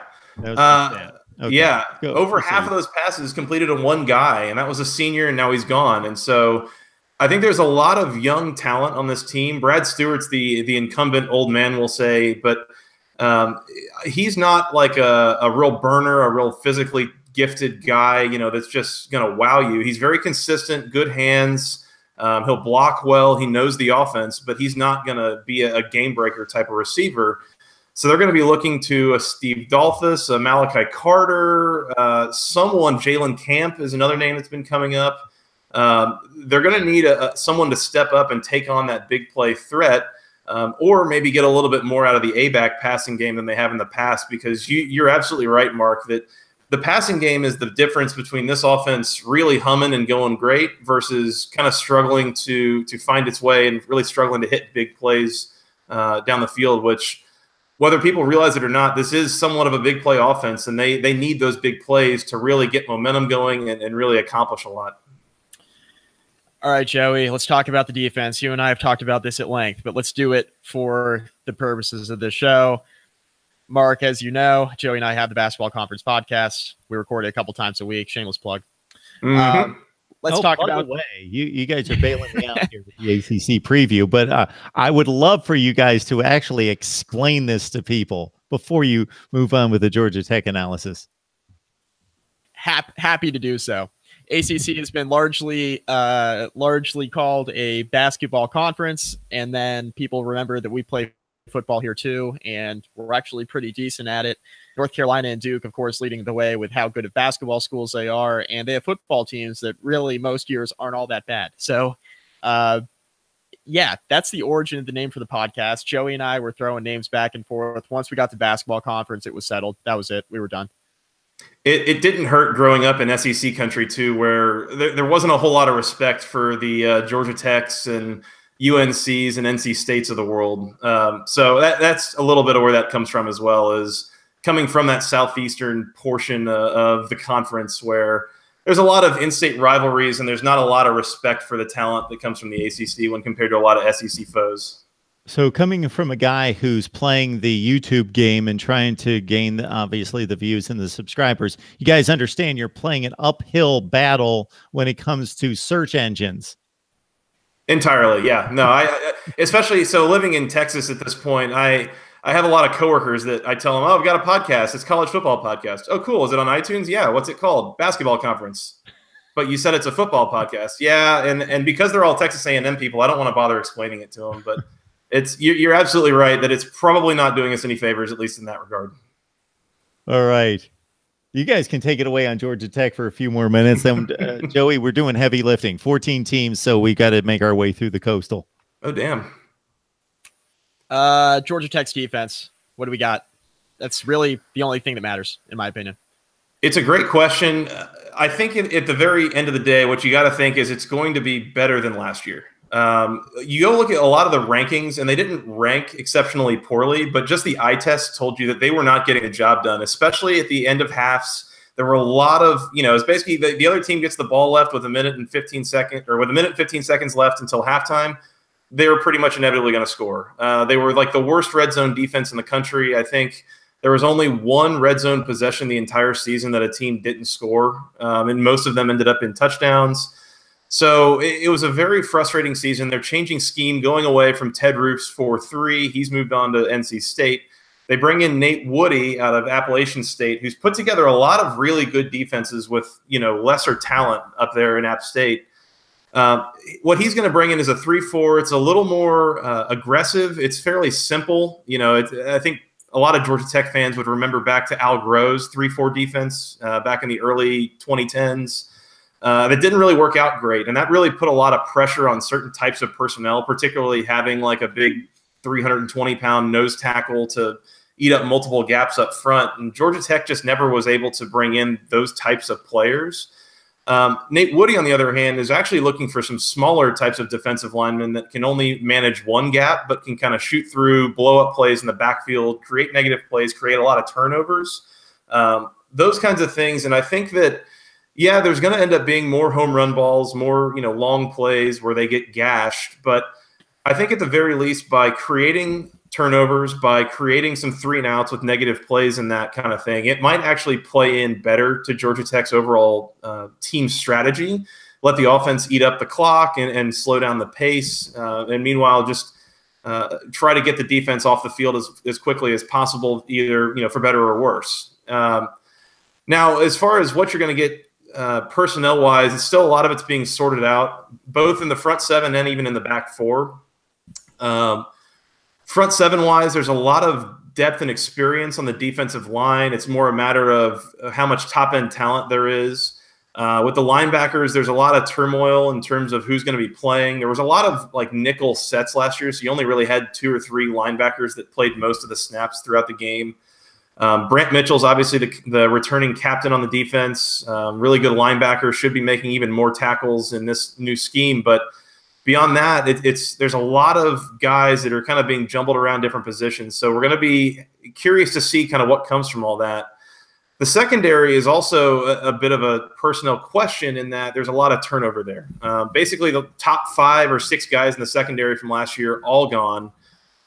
Most of them from graduation, one of them from a medical DQ. That was AJ Gray, who had a heart condition they just found out about a couple of months ago. So there's a lot of turnover there as well. It looks like the corner position starters are pretty well set with Lamont Simmons and Ajani Kerr. Some good backup talent there as well. But the safety position is going to be very interesting. A lot of young players, and I talked about this a little bit in our Georgia Tech preview, is that the guys coming in, they don't have the experience. And so, again, there's going to be some hiccups there. But I think that the talent level and the overall physical ability of the new secondary players, and especially at safety, is a noticeable upgrade over what there was in the past. So they should be able to fly around and make a few more plays they weren't able to make. But again, with the lack of experience, there's going to be a few more hiccups. So overall, I think this year with the defense, going to be a bit of a mixed bag. Hopefully an improvement overall over last year. Hopefully a more palatable and interesting to watch brand of defense than Ted Roof's, 8-yard corner cushion on 3rd and 3. But at the end of the day, I think it should end up in a more effective scheme and a better unit. Although, again, there's going to be some hiccups here and there, and it'll be a bit of a learning curve at the very least throughout the year. Got the annual grudge match at the end of the year at Georgia this year. Earlier in the season, an interesting and tricky game to manage at South Florida. Not a Power 5, but a team that's much better than a number of Power 5 teams. In conference, you always look at the other division games to see who's there. And you've got a few games, Louisville in particular, on the road. And, of course, you got to deal with Clemson every year, and that's to your disadvantage. So I'm looking at 7-5 and 4-4 in the ACC. Those are my thoughts, Joey.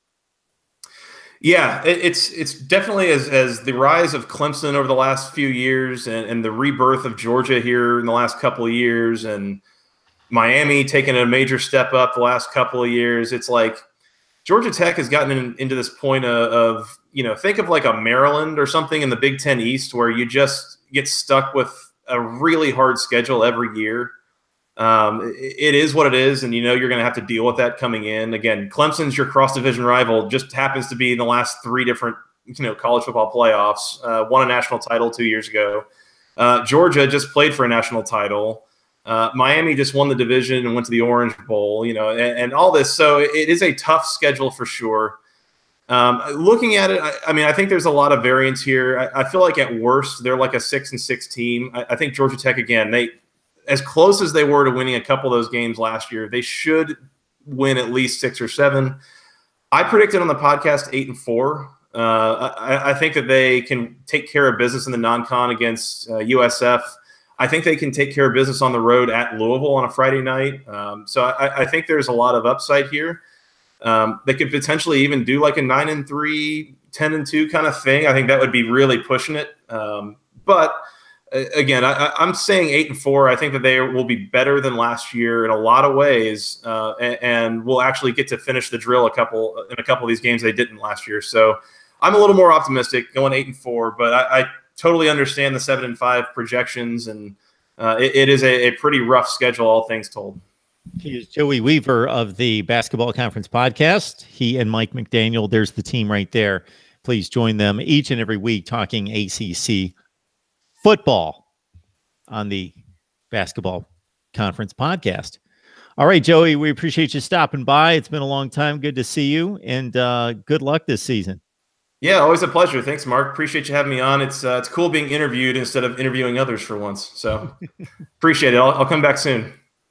Good stuff. Definitely. See you guys later. Right, Mike. Let's hammer on through. Mike McDaniel from ESPN Blacksburg. You can join him on the pregame there for Virginia Tech football. So that was basically a deal that was brokered just here in the last maybe month to 6 weeks, right, Mike? Yeah, that's pretty new. But I was on the show a decent bit last year and decided to make it a regular thing. So I'll be there for all the home games, and we'll be calling it a bit for the road games as well. Good stuff. Excellent. So I guess we're looking at the Tar Heels. So one of those teams, as you mentioned in introducing the podcast, that's known for basketball, but it's been a pretty good football program. And obviously, actually, if you look at the NFL draft selections over the course of like 20 years, they should have achieved more in football than they have, because the talent's been really good. They had that odd year with Mitchell Trubisky at quarterback, Mitch at the time, with a fleet of wide receivers, a fun team to watch. I was going to say formerly Mitch. Formerly Mitch, already a formerly at like 23 years old, but Elijah Hood and all these playmakers, and they were fun to watch, and they just couldn't. They did win a division championship the year before with Marquise Williams at quarterback, but man, now maybe we're looking at a second consecutive just bad season, and then suddenly Larry Fedora is looking at job security.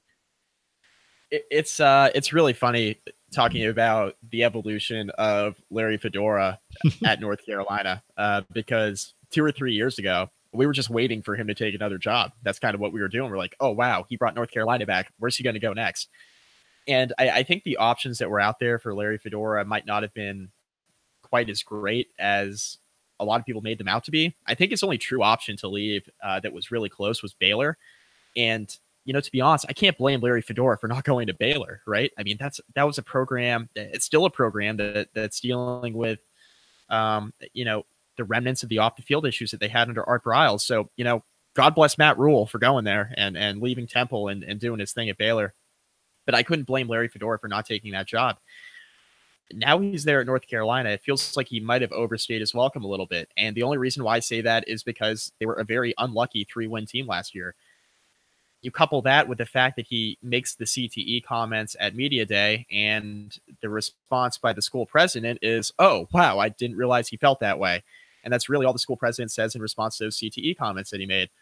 So Larry Fedora is kind of, making his seat a little bit hotter than it has to be. I think a lot of people would give him a pass just because I'm not sure, in regards to last year anyway, I think a lot of people would have given him a pass just because of all the injuries that they had. But I think they're primed by default to be at least a little bit better than they were last year. I think that's a fair and reasonable expectation, just because I don't think they'll have the injuries that they had last year.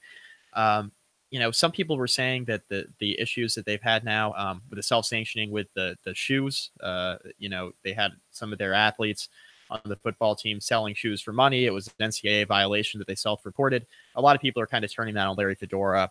I don't agree with that. I think that happens at a lot of programs, whether it's caught or not. So I don't agree with kind of throwing Larry Fedora under the bus on that and saying, yeah, it's his fault. He's losing control of the program. I don't think those are fair comments at all. I think that's a whole separate issue that we can discuss a different day. But for Larry Fedora, I think if he goes 6-6, 7-5, and brings the program back, he should be okay. But if he has a losing season this year, I think it would have otherwise been kind of let go. But I think because he made those comments that he made at the ACC kickoff about the CTE and kind of went crazy about that, I think since he made those comments, if he has another losing season, I think they might try to just cut ties with Larry Fedora, which would be quite a turn considering, what a commodity he was on the open coaching market and the coaching carousel 2 seasons ago. So we've got 13 players suspended from anywhere from 1 to 4 games. That includes senior defensive end Malik Carney, one of their best players on defense, 12 tackles for loss last year, 5.5 sacks. One of their best offensive linemen, Brian Anderson, for 4 games. Chaz Surratt, who was battling for the quarterback position, he's gone for 4 games, threw 8 touchdowns, 3 picks last year. Bo Corrales, who factors into the passing game as a wide receiver, he's going to miss some time as well as some other guys that chip in on special teams and otherwise. So UNC coming off 3-9, 1-7 in the ACC. Guys on the chat, I've ignored the chat. Well, I haven't ignored it. I've been reading the chat, but we just are just blasting through scouting reports and getting the personnel breakdowns, trying to get in all 14 teams here in the ACC. But I will mention this, Mike. Coconut Kane tagging you, Mike McDaniel, the biggest Kane hater in the podcast world. No comment. just let that go. Miami will win the Coastal, and then they'll go to the ACC championship game. They're going to play a team that's far superior to them, and we saw what happened last year. I mean, that's all I was saying. I think that one of the comments I took a lot of heat for last year when talking about Miami was that they're not to the level of Clemson, and that's what I said from the jump last year. And look, they weren't even on the level of Wisconsin. I don't know. I don't know what else to kind of say about that. They just need improvement out of the quarterback position. I think they're stacked across the board. I think they have a lot of skilled position talent. The offensive line, I know a lot of people are a little bit concerned about the offensive line at Miami. I think the offensive line should be fine. If Malik Rozier is more consistent this year, I think they'll close the gap with Clemson. But if he's the same quarterback as he was last year, I think that this team's going to have a lot of trouble, even if they do win the Coastal Division. And I think both of us got hammered to a certain extent on the chat and through the comments leading into the Notre Dame game and after the Notre Dame game. So Miami played an exceptional game. They played out of their minds. Notre Dame played an awful game. Regardless of how you shake it out, Miami was the much better team. It wasn't even close. It was a complete butt kicking. But let's also understand that look at the resumes for both teams and the track records over the entirety of the complete season. And even the staunchest Miami fan would have to admit that they played an A game and Notre Dame played an F game, and that Notre Dame team blasted NC State and they blasted USC and they beat LSU, a very talented team at the end. They beat all sorts of good teams. And they beat Michigan State, who won 10 games. That Notre Dame team was really good. They had an off night, and to Miami's credit, they took advantage and played great and killed them. But that wasn't a true comparison to those two teams. Those two teams were very comparable, and if they played 10 games last year, who knows who would have won 5 and who would have won 5 or 6, and it would have been very close. So I know that particular game, in our opinion on both, because I picked Notre Dame to win the game as well, I believe, if I'm not mistaken, we had to take a hit on that one. But I will still argue to this day that was an aberration of a game. Credit Miami with the win, but a complete aberration based on what Notre Dame did the rest of the season. All right, Mike, the Pitt Panthers, you mentioned it with a new quarterback in play in Kenny Pickett. He's a guy that you probably got familiar with the week before the Miami game because he came in against Virginia Tech. He threw for like 242 yards, took the team right down the field late in the game, almost won it. Goal line stand by the Hokies at the 1 yard line. Otherwise, they get upset at home by Pitt. And he kind of, with what he did against Miami the next week, and not just completely tearing them to shreds, he didn't throw for 350 yards, but man, he moved the chains. He knew when to run. He knew when to roll out of the pocket. He threw with precision. He didn't make mistakes. Maybe Pitt's got a little hope there at quarterback. I would think so. Just what I saw out of him in the Virginia Tech game in limited action, and then seeing him the following week against Miami, I think at the very least, to come out there as a freshman and have the composure that he had in those games, I think is telling. The Miami game, especially day after Thanksgiving, to lead that upset at home, that's a statement win. Miami just didn't have an answer. It was one of those deals where the Pittsburgh defense, look, they struggled all year, and they kind of, they stymied the run, and they forced Malik Rozier to throw to beat him, and he couldn't do it. So that's the thing. We get the comments about us hating Miami, but I mean, if you're able to load the box defensively and stop the run, they have a lot of trouble beating you through the air. So, I mean, credit Pittsburgh there. Quarterback wise, I think Pickett's going to be very good. Pitt's returning, I believe, 9 or 10 of their starters on defense. So with the exception of Jordan Whitehead, they have almost everybody returning on that side of the ball. I think that defense has a chance to be pretty good. Pat Narduzzi, coming from Michigan State, his defenses were expected to be a lot better. And, truthfully, they haven't been in his time there. And I think that's a big reason why Pittsburgh hasn't been able to really get over the hump and be a really competitive team in the Coastal. But I think this is a year where the defense could potentially surprise some people. And if they get some consistency on the offensive side of the ball, even though they don't have Quadri Henderson anymore, even though they're now 2 years without James Conner, if they get some consistency in the running game and Kenny Pickett can, just be careful with the football, don't have all the turnovers that they struggled with throughout the majority of last season with Ben DiNucci and Max Brown, just take care of the ball. Don't make a ton of mistakes. Pittsburgh is a smash mouth type team. They always have been. Run the football well, play solid defense. And if you get really good play out of that defensive unit, I think this is a team that can definitely win 7 or 8 games. But with that being said, if I had to predict it right now, I think they're probably a 6-6 football team just because there's so many variables with this team. The schedule's not great.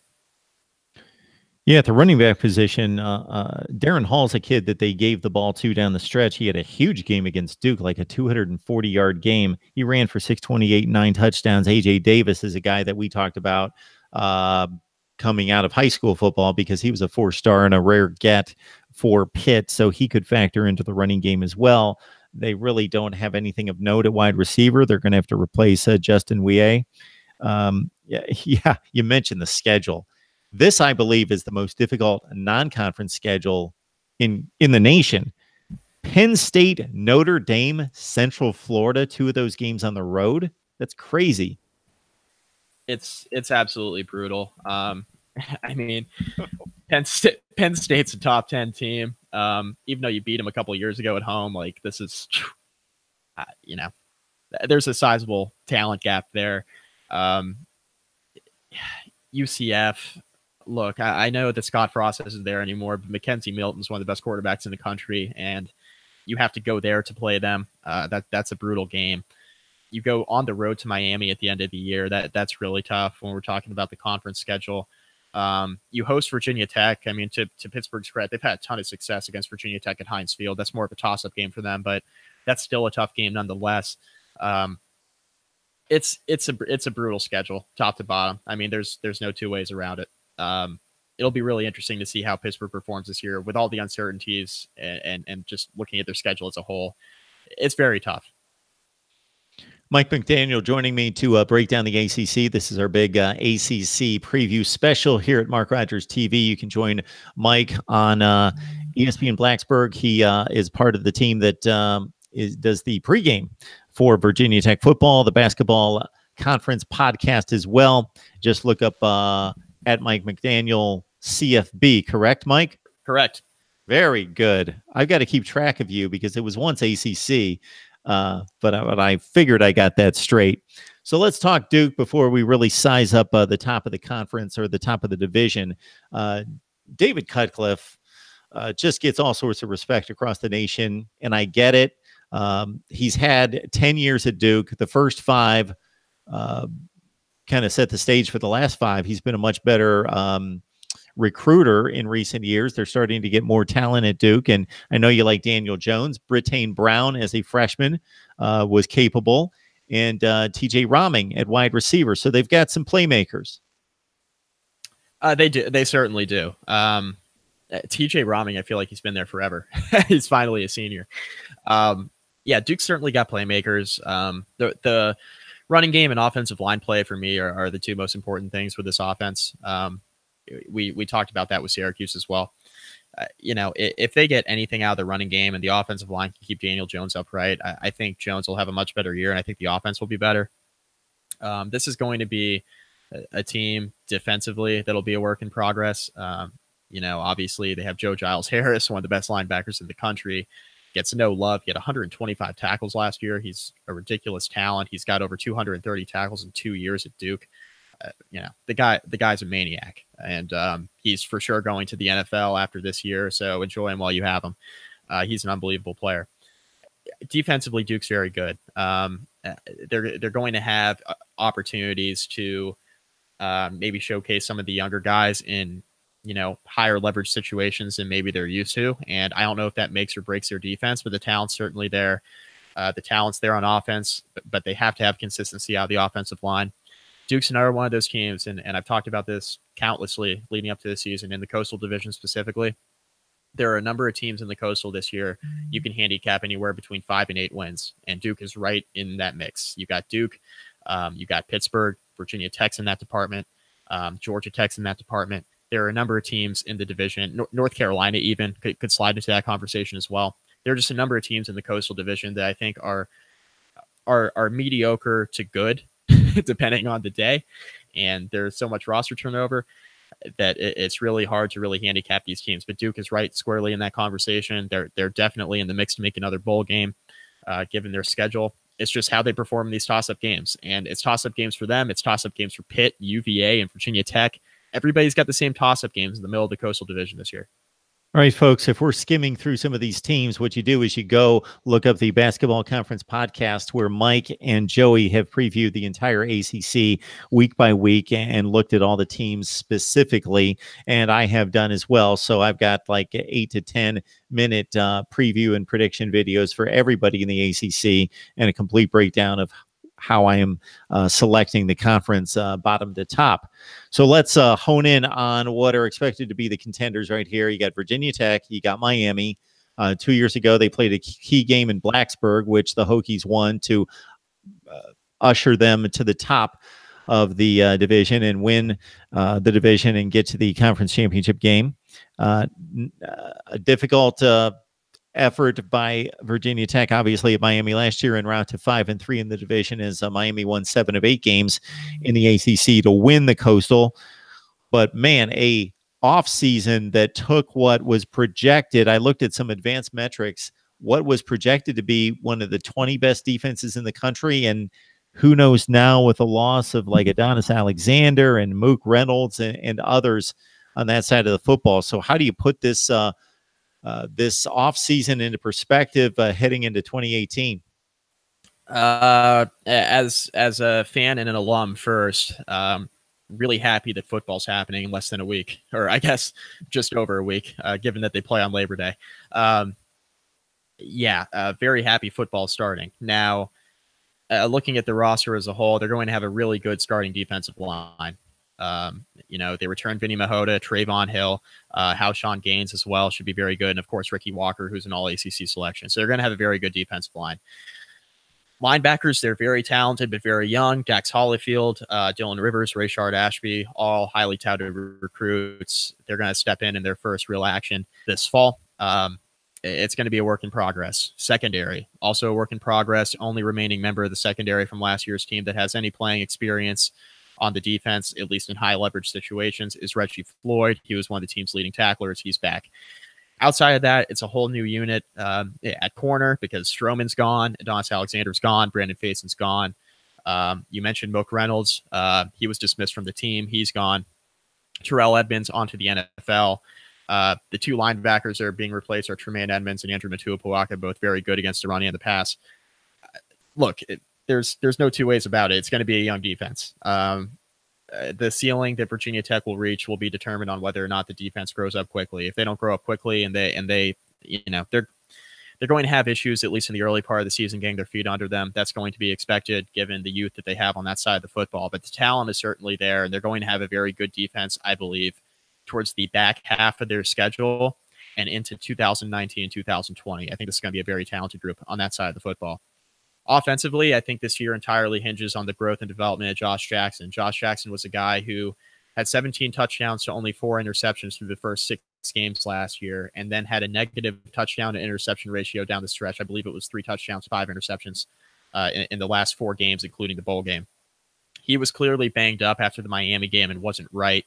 But if Virginia Tech takes a step forward offensively with him at quarterback, and he looks more like the guy who we saw for the first 6 games of last year, I think the offense has the potential to be very good. They lose Cam Phillips on the outside. He's the school's all-time leading receiver. He and Isaiah Ford for a long time had a good 1-2 tandem. Of course, Bucky Hodges at tight end. Virginia Tech had a ton of weapons. They have a ton of weapons on this offense as well, but they're unproven. I mentioned Damon Hazelton earlier. He's a transfer from Ball State. I think he has the potential to be really good, a home run hitting threat on the outside that Virginia Tech has lacked for quite some time, even though they've had really good possession receivers in Isaiah Ford and Cam Phillips. They've really lacked a home run threat. I think Damon Hazelton can be that guy. Hezekiah Grimsley, Sean Savoy, a couple other names, Eric Kuma, young guys at receiver who I believe can make an impact. Now, Virginia Tech's running game has been a problem really for the last 5 years. They haven't really had any production at the position really since David Wilson was there in 2011. So I guess we're going on 7 years. J.C. Coleman showed some flashes in his time at Virginia Tech. Trayvon McMillan before he transferred to Colorado. He showed some flashes. Sam Rogers, of course, took a brunt of the load throughout his career as well. Those guys are all gone. So now you're going to be relying on Stephen Peoples, Deshaun McCleese, Terrius Wheatley, the son of Tyrone Wheatley, the famous Michigan running back, of course. He's a guy who could step in and get some carries. And then one other guy to note is Jalen Holston, who played a good bit for the Hokies last year. He's going to get some touches as well.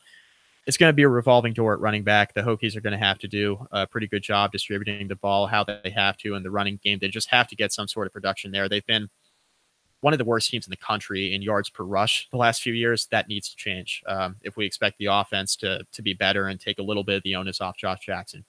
Long story short, there are a lot of question marks on this team, more on the defense than the offense. But, I think overall worst case scenario for Virginia Tech, very worst case, I think this is 7-5.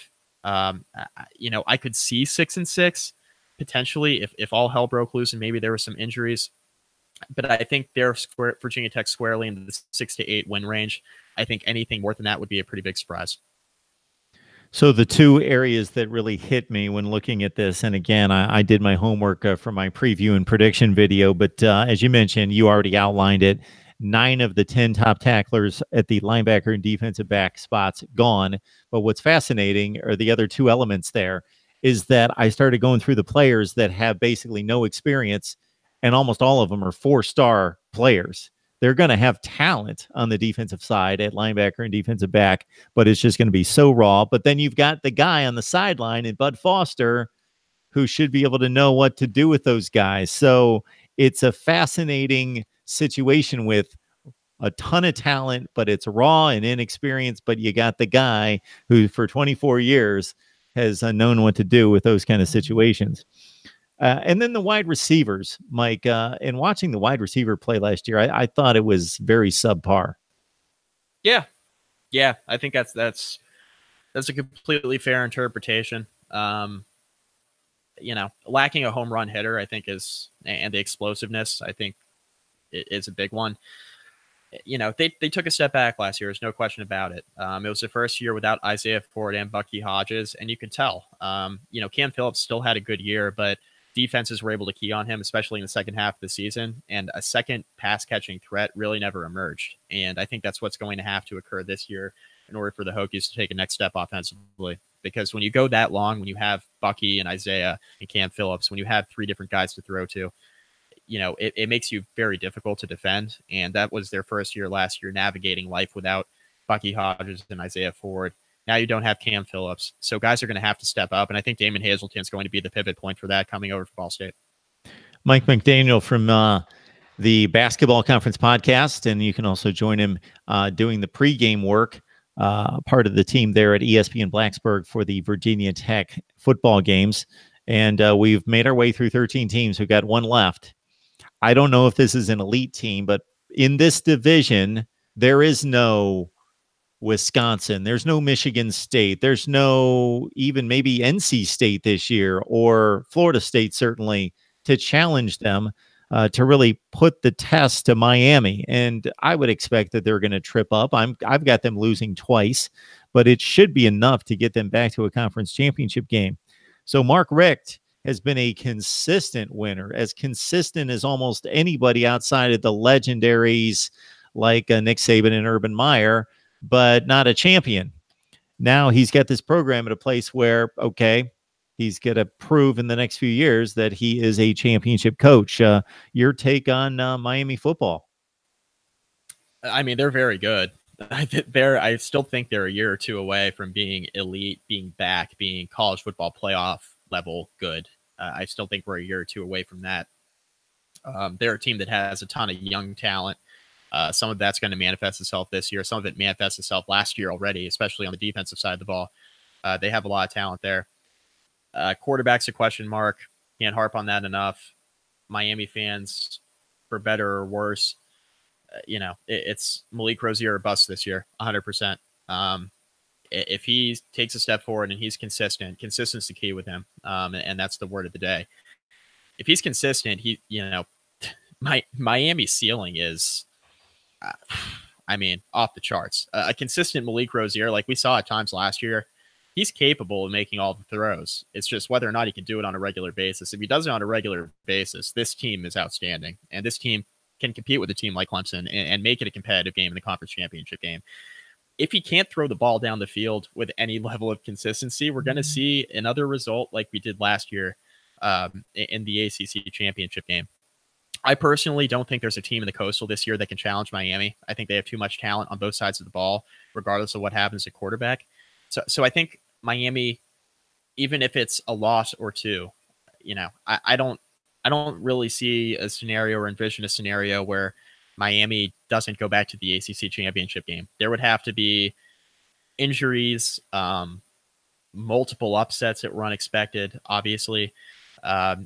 A whole lot would have to go wrong. A couple of teams in the Coastal would have to be playing out of their minds, and I really just don't see the firepower in the rest of the division to do that. So I think Miami makes it back to the conference championship game. I don't think it's any closer than last year. I don't. I think Clemson got better.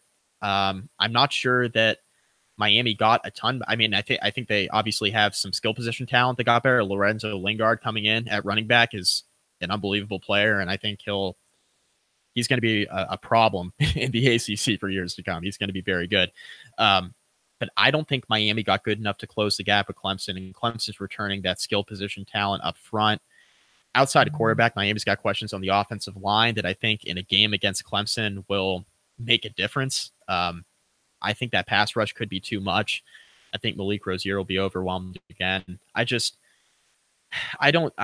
Miami is definitely primed, I think, at their peak this year to make it to a New Year's Six bowl. I think the talent's there to be a top 10 or 15 team all year long, but making it to a college football playoff this year, I think would be a stretch just given what they're going up against in the other division.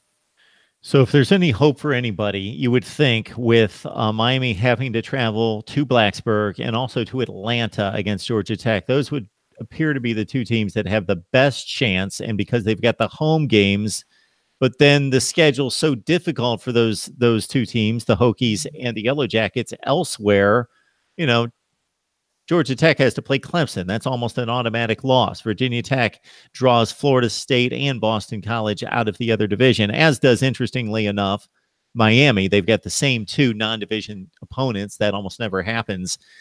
But the head-to-head has to be won by Virginia Tech to give them any shot, and likewise Georgia Tech, but it's negated by the Clemson game that they have to play as well. So it is difficult to find a path for anyone to get past Miami.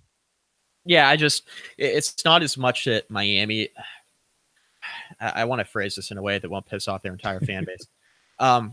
It's not that Miami's talent is far superior to that of the rest of the division. It's just that I don't think that the teams throughout the rest of the Coastal Division have enough at their key positions to compete with Miami.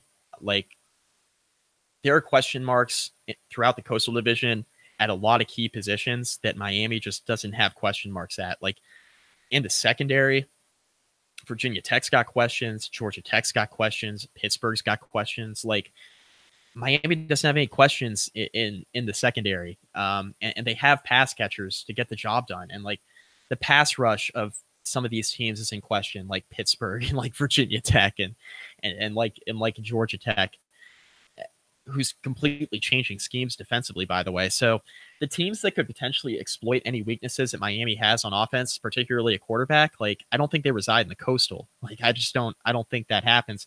I think the teams that can exploit the weaknesses Miami has reside in the other division, and Miami just simply doesn't play those teams. I mean, they do play Florida State, which could get a little hairy just because I think Florida State's got the talent to match up with Miami on any year. So that's obviously one of the biggest games of the year in the conference. But Miami's going to make it to the ACC championship game. There's no question about that. I just have a really hard time seeing them push Clemson. The second best team in the division may not finish in the top 25. They don't have to deal with another team. Virginia Tech, again, and Georgia Tech are the likely candidates to be 8-4, 7-5 teams that are like top 35 teams, 40 teams. They don't have to deal with, you throw Wisconsin in the SEC Western Division, or you throw them in the Big Ten East, they got to deal with like 4 teams that are like serious. I'm not dissing Miami. They play the schedule and they play in the division. There are other bad divisions around college football that they could certainly win, but they just are fortunate that they don't have to deal with that kind of schedule or division lineup. Yeah, I mean, it's quite simple. I just don't think the teams that can exploit Miami's weaknesses exist in the Coastal Division. And that was the case last year too. I mean, the Pittsburgh game was weird. It's one of those games you kind of have to almost, I mean, props to Pittsburgh, and Pittsburgh was the better team that day, but you almost have to throw it out because of how weird things got, especially with Rozier. It was the worst game of his career. But you saw Wisconsin with their defense be able to exploit Miami in the bowl game. You saw Clemson's defense exploit Miami in the ACC championship game. I mean, those teams exist out there. They're just not in the Coastal Division. So I think Miami's path to at least making it back to the ACC championship should be pretty swift. All right, folks, I hate to be boring here, but it appears as though Mike and I are pretty settled on Miami Clemson. That's how I've got it lined up as well, with Clemson going 11-1, 7-1 in the ACC, Miami at 10-2, 6-2. So if you're trying to, Miami fans, work your way into a college football playoff, it all depends on what's happening elsewhere, if I'm correct, at 10-2, and then obviously needing to beat Clemson in an ACC championship game. So, Mike, you pretty much have the same deal. Yeah, I do. It's Clemson, Miami. Record-wise, I want to predict Clemson to go 12-0, but they always slip up. I said 12-0 on the Clemson preview on my podcast. I think I'm going to revise that to 11-1 because I'm allowed to do that because I say so. I said Miami would also go 11-1. I think there's potential there for them to go 10-2. I think either way, they're in the ACC championship, which, you know, if they lose the ACC championship, they're not going to the college football playoff anyway. So, you know, if they lose 2 games and they go to the ACC championship, even at 3 losses, they'll be in a great bowl game. Best case scenario, I think they're in a New Year's 6. I can't see them beating Clemson. All right. Again, if you want more ACC coverage, you go to Mike's podcast with Joey Weaver, who you saw earlier. It's the Basketball Conference podcast. You can catch Mike on Twitter at Mike McDaniel CFB. Of course, I've got videos and predictions all over the place here. And if you want more Miami coverage, certainly I've got it here as well. So thanks to everyone who joined the live chat. We appreciate it. We blew it out for 2 hours on the ACC. Hope you enjoyed it. And Mike, as always, appreciate you helping us out. Thanks, Mark. Appreciate it. And we will see everyone Monday night at 6 o'clock Eastern time right here at Mark Rogers TV, the voice of college football.